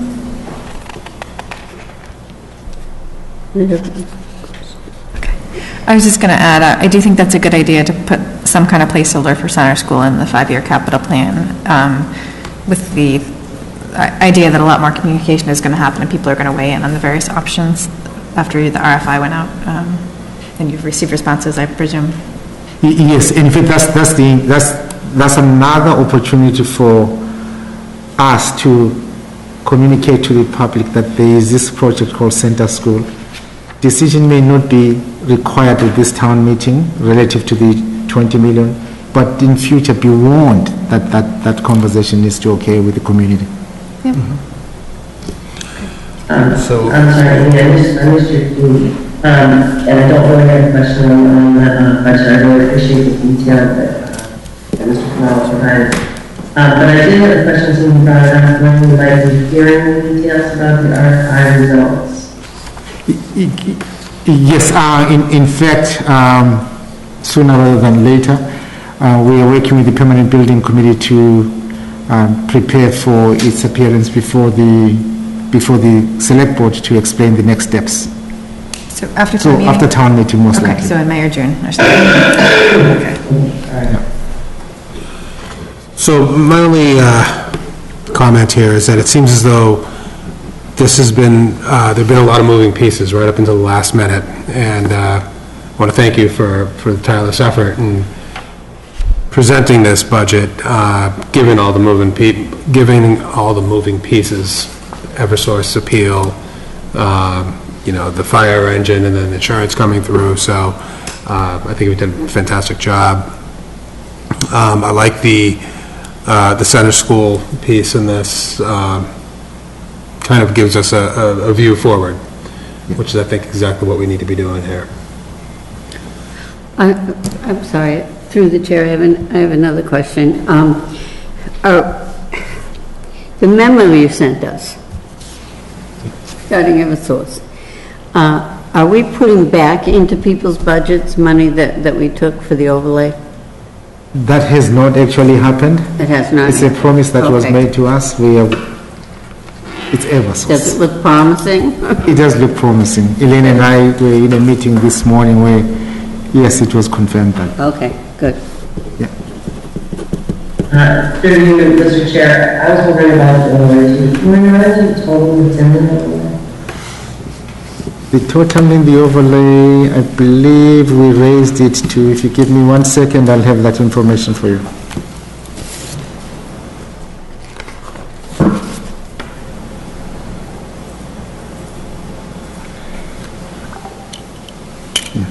The overlay is 3.8 million. Thank you so much.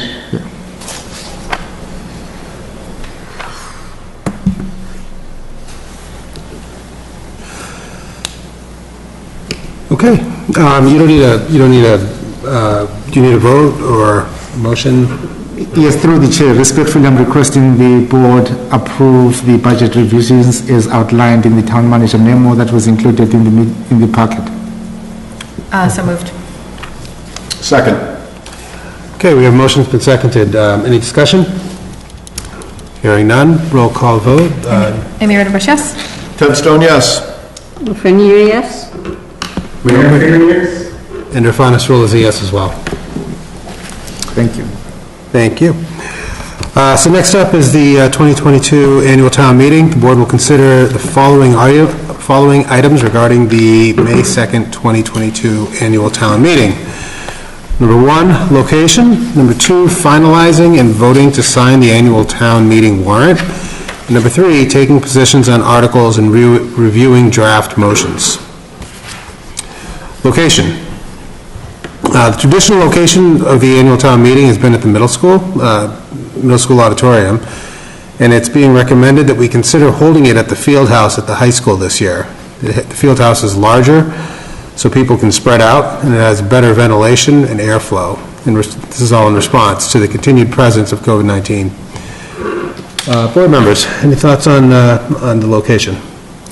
I have mixed feelings about this because I feel the middle school is a lot more comfortable. It's easier to see and read the screen. I don't know, but I understand the COVID concern. I want to go with the Board of Health recommendations.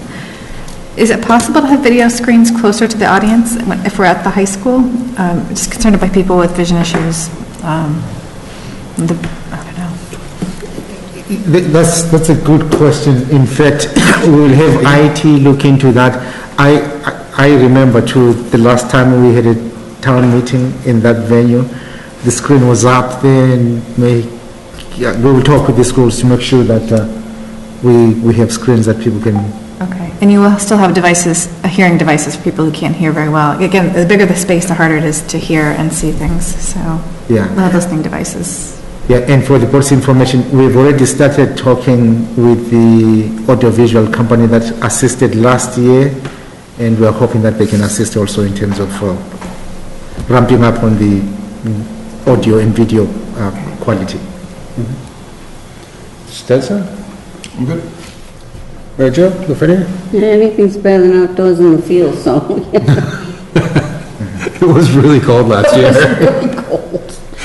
I had to send my kids home to get my jacket. You can run up and get people to come Amy back. doesn't wear a blanket. Yeah, we Right. blankets. Yeah, blanket. Muriel Kramer? Any thoughts? Yeah, actually, I think it's a really good idea. I know that, yes, outside was awful, and also the middle school sometimes is really, really close and really, really hot. But I think the board of recommendations make sense, and I, the field house could certainly be managed, but it brings up some great questions, so I appreciate that, and I hope we can address that for people. Maybe even having some seating set aside for folks who need, accommodations. Yeah, I mean, I think that Amy brings up a good point in, the audio, visual, and hearing, and all that in the larger space. But Mr. Kamalo seems to have his finger on the pulse of that issue, and having the company come in to assist should do it. So I'm all in favor of the larger space. Do we need to vote on that? Or just vote on the warrant? Or Just on the warrant. Exactly, it's in the warrant. All right, so the annual town meeting warrant. A draft warrant was in the board's meeting packet, and we have received an updated copy today as article sponsors have continued work with town council. They've proofread and fine-tuned the language as well. The board will also be taking positions in some of the articles and review draft motions. Board members, are there any articles which you have questions on? Now, this is a thick packet that we're handed as we sat down. Yes, I just want to make sure everybody has the... Yeah, we all have it, but understandably, I don't think any of us really have had a chance to go through it. I had a couple that I had made a note of. I guess I would also like to know if anything substantive has changed that we should know about, since we didn't have a chance to read the new one yet. Yeah. Couple of clarification points. This document includes the articles as well as the motions. What you're voting on It's just the warrant. is the warrant, which is just the articles. Okay. But there haven't been any articles removed since the last time we saw it, right? I believe there are 2 articles that have had some minor changes. The first article has to do with the eminent domain on Wilson Street. Based on a conversation between the leading proponent of the article and town council, the phrase "a sum of money" was added to that article. The other change has to do with the special legislation that the select board will be asking town meeting to authorize that will allow for discounts when the board is setting water and sewer rates. The original language only referenced sewer. We realized that we had left out water, so we've added the word water to that article. Water and sewer. Yeah. So overall, Elaine, are there any other? There were 2 placeholder articles for a land acquisition by the Open Space Preservation Commission.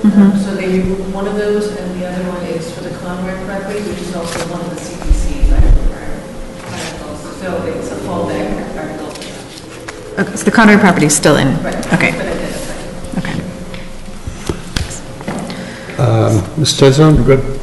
Oh, so I did have 2 questions, but... You had another one? Go ahead. Yeah, so the questions I had, this is just for the motions document. The CPC article, I've heard many people in town say they're going to want to separate out item E for a separate vote, so I would just ask, and I know the Upper Charles Trail Committee's meeting tomorrow, they could remove it or make no action on it, but I guess I thought it would be good if we prepared a motion for it to be voted separately in advance, just to save time at town meeting, because I know there are many citizens that want it voted separately, so they can speak about that one in particular. Yeah. And the other one was the Article 48 Commission on Disability, which I think is wonderful. I'm glad we're going to do that again. I was looking through the Mass General Law, and it says we can have a commission from anywhere from 5 to 13 members, and the proposal right now is just for 5. And these commissions under Mass General Law have to have a majority of people with disabilities, so if it's 5 members, 3 would need to have a disability. I was just a little worried that I think it's sometimes hard to get quorum if you have too small of a group, like say you can't fill one seat and then there's only 4 members and one can't make it, and then it becomes kind of difficult. So I wondered if 7 members might be a better solution, with 4 with a disability and then 1 family member, one elected official, 1 appointed elected official, and maybe 1 at large. And I don't know, I'd just be curious to discuss that.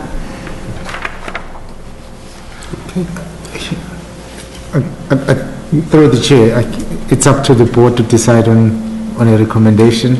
I think this is a commission that we all support strongly. The more, the merrier, the better. However, I've seen committees with 5 people work much more efficiently than 7 people. However, if the board is inclined to increase the number to 7, yes, we can make the adjustment in the motion. So that would be my recommendation, to increase it to 7, but I'm open to other suggestions. I think you raised a good point in getting a quorum and the number of people, but then also, how many need to be disabled? A majority, so if there's 7 members, 4 would need to have a disability. Okay. Yeah, I guess not having had this commission, like with this setup, we don't really know how many people might apply. Just sometimes when there's a new committee, people are very excited and a whole bunch of people want to join it at first. But really, it's really hard to predict. Right. I mean, this is something that we could modify, that the board could modify by a simple vote if we wanted to increase the number, right? Do you mean post-town meeting? Post-town meeting? No. No? It would have to go back to town meeting? Go back to town meeting. Okay. But we could bring that, change it on the fly. Yeah, we could change it on the fly too at town meeting, right? At town meeting, or even as we prepare the motions, we can make that change. Okay. Mary Jo? No, I'm okay. So are you guys preferring that it stay at 5 or increase to 7, I guess is what I'm trying to get an idea. I'm good at 5. At 5. So I'm thinking 5 as well, only because I think having the majority be disabled, I don't know how many people are going to volunteer, but obviously it's when you are disabled, it's harder to get in, and are those people going to want to step up and go through those efforts? I understand what you're saying, though, but I kind of view this as a trial period. If we set it up at 5, it could always go back to town meeting next year, and we could increase it. That's true. So, Muriel Kramer, any thoughts? Yeah, I have a tendency to agree with Amy, only because, folks who have disabilities, they come of, all shapes and sizes and all walks of life. And I think that, the opportunity for them to have more involvement at a bigger board makes a lot of sense to me. If it could be that, then I would support that. Okay.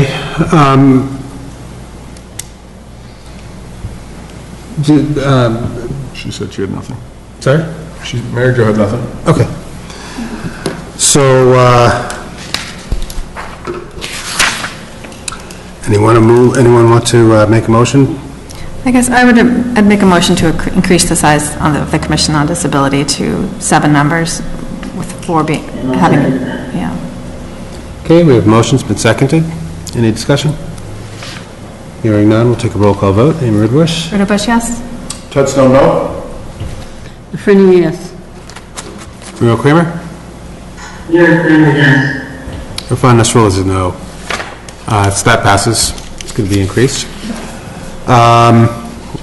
Anyone want to make a motion to move the town warrant? I'm sorry, please, Mr. Chair. I wanted to make sure that we can have a motion prepared in advance of time for the CPC article. We separate out the funding for the center school use fees. Because I think that is also going to want to discuss that. Okay. We'll do that. We'll do that? Okay. All right, great. Thank you. So, I'm going to make a motion to sign the town meeting warrant for that part? Yep. Okay, so I'd make a motion to sign the town meeting warrant as described tonight. Second. Okay, its motion's been seconded. Any discussion? Hearing none. Amy Roderbush? Amy Roderbush, yes. Headstone, yes. Lou Ferniger, yes. And Urfanis Rule is a yes as well. All right.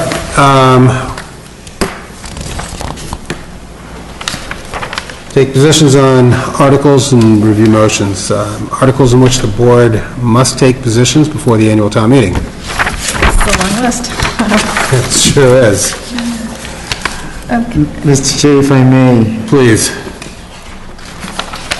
How about if the board considers voting and putting in place a standing motion, and then instead of moving an individual motion for each, the board simply goes straight to a vote, and if there's any discussion, then there's a discussion before the vote. So standing yes? Yes, standing motion to approve and recommend. Okay. Unless there's one by exemption. So do we have to read each one, or? Yes, we'll go through each one. All right. You're up, Chair. So we have the fiscal year 2022 supplemental appropriations and transfers, unpaid bills from previous fiscal years, set the salary of elected officials, fiscal year 2023 operating budget, fiscal year 2023 revolving fund spending limits, authorized and unissued debt rescindment, Chapter 90 highway funds, authorized petition for limited means tested sewer and water user discount. Other post-employment benefits liability trust fund. Transfer to the general stabilization fund. Transfer to the capital expense stabilization fund. Create a school special education reserve fund. Transfer to the school special education reserve fund. Pay-as-you-go capital expenses. Water tank cleaning. Vehicle replacement for the water department. MWRA connection design work, the PFAS filtration system for well number 6, Fruit Street well facility roof replacement, fire engine number 2 replacement, Woodville fire station repair work, air handling unit replacement at schools, Fruit Street turf field replacement, Marathon school addition cost increase, Lake Maspinock dam area repair work, Community preservation funds, community preservation recommendations, land acquisition for the Conroy property and Saddle Hill Road, land acquisition at 71 Franklin Road at the rear, tax increment financing agreement for Lichen Bioscience, and the pilot agreement for the Wilson Street Solar Farm. Can you say that one more time? Sure, let's go. So, okay, so we have the standing yes. Is there anything that we wanted to pick out? Take a position.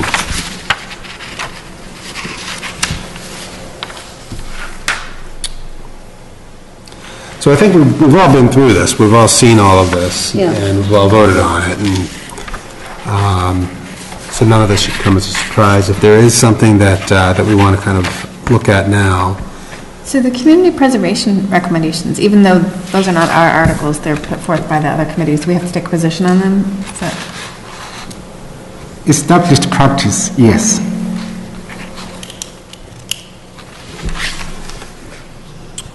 Through the chair, I'm good with the list as written.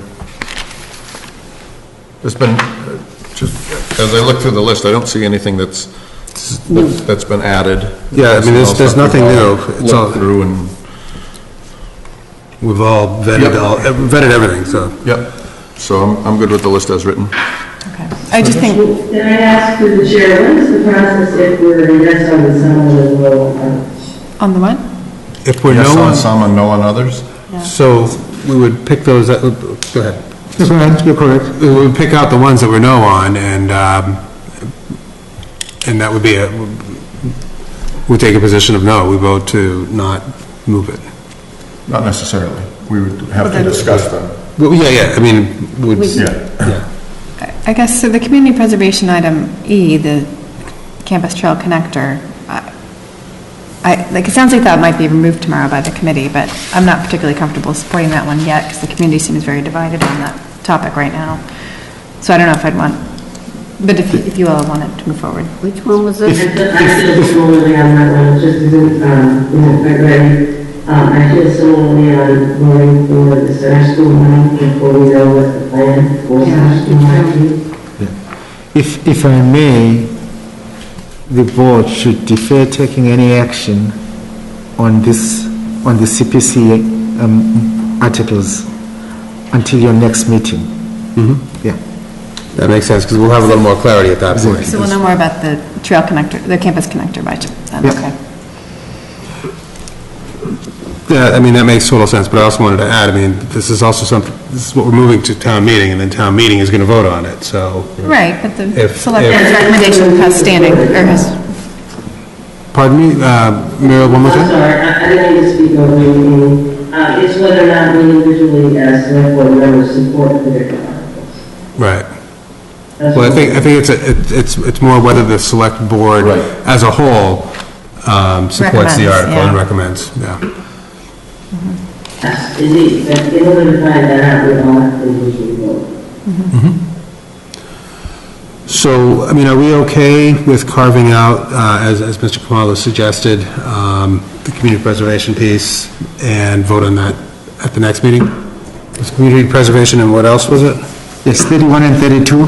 31 and 32, yeah. yeah, I think that would be good to wait till next week on those, because we'll have more info. Yes, and then the board may also want to defer its actions on Article 45, land acquisition, 71 Franklin Road. Because you sent us an email today about Yep. that, yeah. Okay. So we'll wait, so we would recommend all except 31, 32, 45, we'll wait till next week on those? Correct. Okay. All right. So I would move to recommend approval of the town meeting articles listed above, except 31, 32, and 45, which we'll take, we're not recommending one way or the other right now, but we'll decide next week. Second. Okay, the motion's been seconded. Any discussion? Hearing none? Amy Wittevich, yes? Ted Stone, yes? Frenier, yes. Leo Kramer? Yes. Rafanis Rule is a yes as well. Town manager report. Mr. Kamalo. Yes, through the chair, if you give me just 1 second, my computer is loading.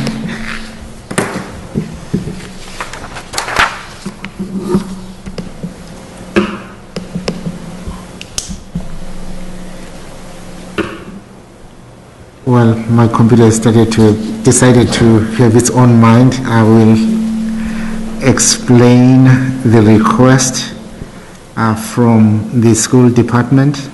They are currently working on a PPA agreement with Select, and that process requires, as one of the many steps towards PPA, that Select perform some due diligence, and for them to be able to do that, they need a site access agreement. And tonight, I'm requesting the board to respectfully authorize the town manager to execute a solar site control agreement with Select Energy Development. For clarity, and this is in regard to some questions, couple of questions that came up leading to this meeting. Select, yes, was identified through a bid process. And secondly, we are also working with town council to actually determine who will sign the PPA, whether it will be the school committee or the select board. This PPA, this is the power purchase agreement. Correct. And so this is similar to a residential solar lease, correct? Where Select would be putting up the solar panels, and then the school is purchasing power from them. Select would maintain them and... Yes, in this case, yes, clearly, yes, Select will maintain them. And usually the ones that we have signed before, there's clarity in terms of what happens at the end of the lease. And how long is the lease for? It has not been worked out yet. I don't have those terms. Okay. Yeah. I guess the other concern that we've had, I know this is a different company, it wasn't a long time, and it was a long time ago, but solar panels were installed on the high school roof a long time ago and ended up damaging the roof, and that, so we had to get a new roof sooner than we thought we would. So I want to make sure we're protected from that.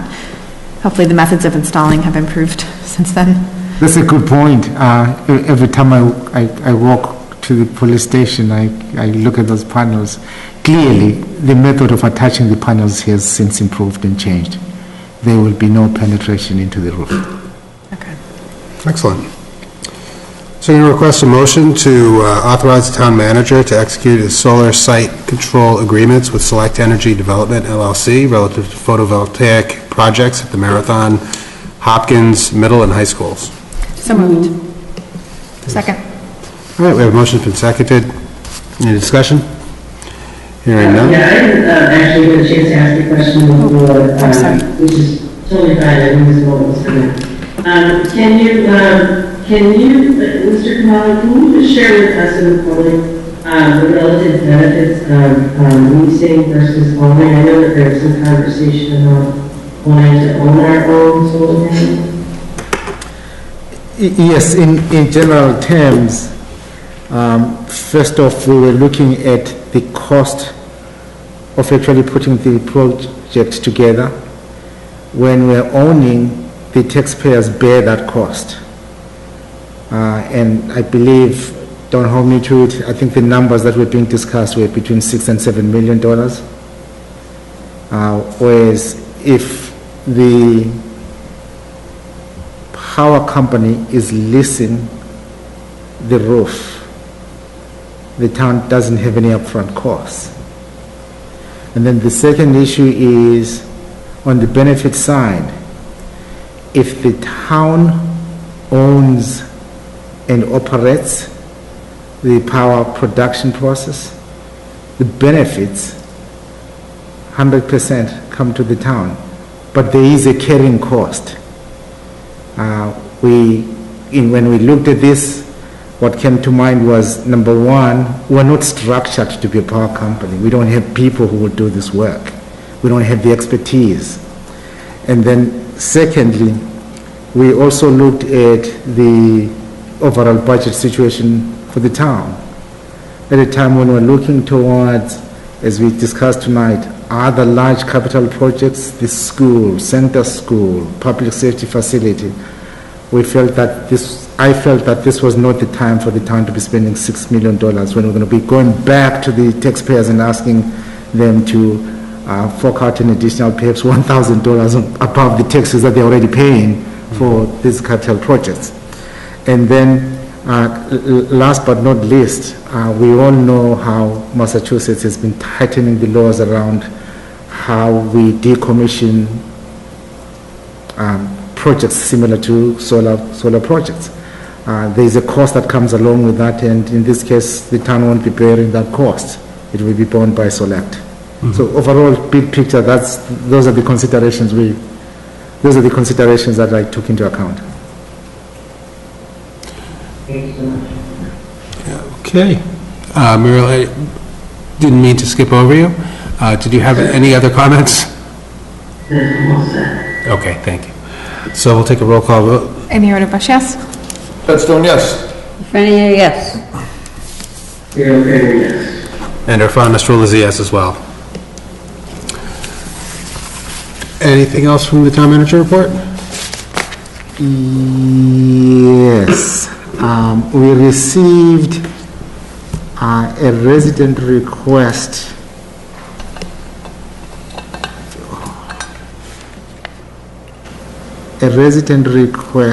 if you give me 1 second.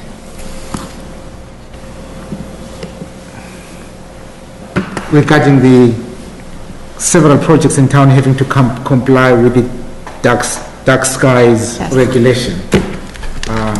Clearly, there's a constituency in town that is interested in this concept, and so what we did was, because it relates to zoning, we have forwarded that inquiry to the Inspectional Services Department. Okay. Thank you, because I really do think the dark sky initiative is important, and if we had required that and people are not complying, I think we do need to enforce that. I mean, I think the control of light pollution would be something that's done in the planning board level, isn't it?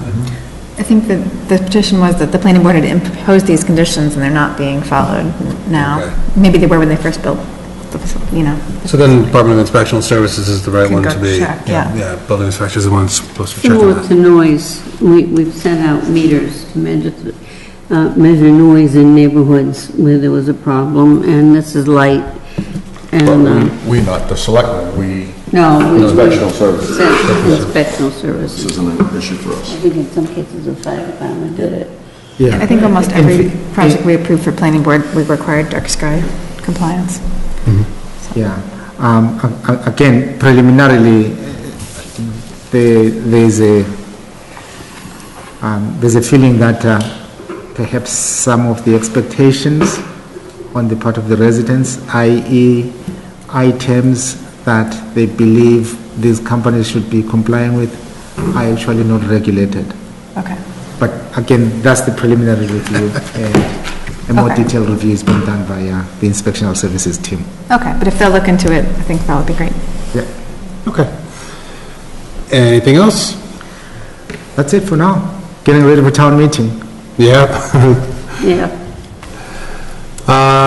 Liaison reports. Anyone have anything? None from me. Well, I had talked to Dottie this week, so she was here tonight and gave you her report, so Yeah? Perfect. mine's superfluous. I did have one from the Historical Commission, and now I can't remember if I told you last week or not, but they had a meeting about 83 East Main Street, which is the big old house in front of Weston Nurseries, that the developer was supposed to preserve as part of the host community agreement. But the Historical Commission could waive that, and so they came up, so they did decide to do that. They're going to allow demolition, but they imposed many conditions on that. Then they're going to rebuild, proposal is to rebuild a replica of the building because it's too far gone at this point. But anyway, so that happened at their meeting a couple of weeks ago. Well, we have a big race coming up. We all heard about that. And of course, tomorrow there's an Upper Charles Trails Committee meeting. I want to give a shout out to the Youth Commission and Upland Youth Family Services. They put together a really spectacular program last night on suicide awareness, really geared towards parents, but also, discussions that also support teacher involvement and so forth. It's very clear to me that we have a wonderful resource in town with particularly properties and youth family services. And so I just want to thank them for the presentations they put on. It was really important and really well attended. And also encourage anybody who thinks that they might want to know what primary supports are available or has concerns for themselves or a family member to avail themselves of the services that are available there because they're spectacular. And anything you can do to sort of normalize people asking for the help that they think they might need or do need, I think is really important. Anyway, I want to congratulate them. They did a great job. Thank you. Thank you. If I may? Yes, please. I want to thank Muriel for pointing this out. And clearly, very well delivered event. What was so fascinating for me was at the end, usually when the discussion is around the topic that was being discussed yesterday, people are a little bit somber and reserved. At the end, there was a loud applause by the public, and so I thought that was an acknowledgement that this was a very well delivered event. Well done by the Youth and Family Services Department. Thank you, and thank you for the Youth and Family Services Department to get all that applause. That's unusual. Future board agenda items. Anyone have anything? No. Muriel Kramer? Yeah, thank you, Mr. Chair. We're going to start putting a couple off and get them on the agenda next week, in 2 weeks, I guess. Right? Next week. Next week. 2 weeks is town You mean meeting. next week? Yep. Yeah. And then not again till town meeting. After town meeting. I think that's what So we'll, I think that's a good idea. We should ssstart taking some of those off, so. So maybe for the meeting after town meeting, we would pick a couple? Yeah. I think that's a great So idea. isn't next week, oh, good, it's Tuesday, I'm sorry, I'm moving my month. Next week, gotcha. All right, fantastic. But, I would really like to pull a couple off, just to start out the way. Thank you. I think that makes sense. I don't think that the board wants to put them now. I think that we're going to start talking about them after the marathon. I mean, after the town meeting. Town meeting, yeah, I mean, that kind of makes sense, because, Well, some of them have been there for 2 years, I think that we could at least begin to, you know, a 5-minute discussion on the number one go forward. I know Amy's put something forward twice, same thing. I just want to make sure that we have some sort of process so we could, there isn't any reason we necessarily have to wait either. We could take 5 or 10 minutes at each meeting. I don't know many articles that are on the agenda that for 5 minutes that have taken 5 minutes. I would make a motion to not make a motion, but I would suggest to aggressively go after these, maybe 4 or 5, I think there's 16, maybe 4 per meeting for the next 4 meetings after the town meeting. That's what I would do, and take 15 minutes for each So one. maybe at next week's meeting, we could pick a couple for the following meeting? Yeah, take Okay. 5, 10, 20 Commit to minutes, that. half hour. all right. Amy? Okay, so I would make a motion to adjourn the meeting. So moved, second. All right, motion seconded, any discussion? Hearing none.